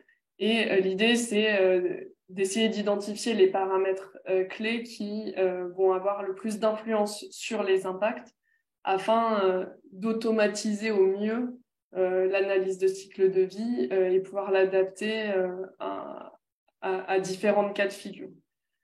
Après, on sera toujours obligé de faire des hypothèses et des approximations. C'est inhérent à l'ACV. Donc, si ça vous intéresse plus, nous, on travaille beaucoup sur les systèmes de production en énergie. Vous pouvez me contacter, je peux vous partager des références sur ces modèles paramétrés qu'on essaie au maximum de diffuser en open source sous Python, du coup, en langage Python. D'accord, merci. Merci à tous. Le séminaire touche à sa fin. Juste pour vous donner quelques précisions, normalement, on publiera les slides des présentations sur le site de l'Institut, ainsi qu'une synthèse du séminaire qui sera écrite par des élèves du cycle ingénieur civil. Donc, je vous invite à aller voir. Merci à tous.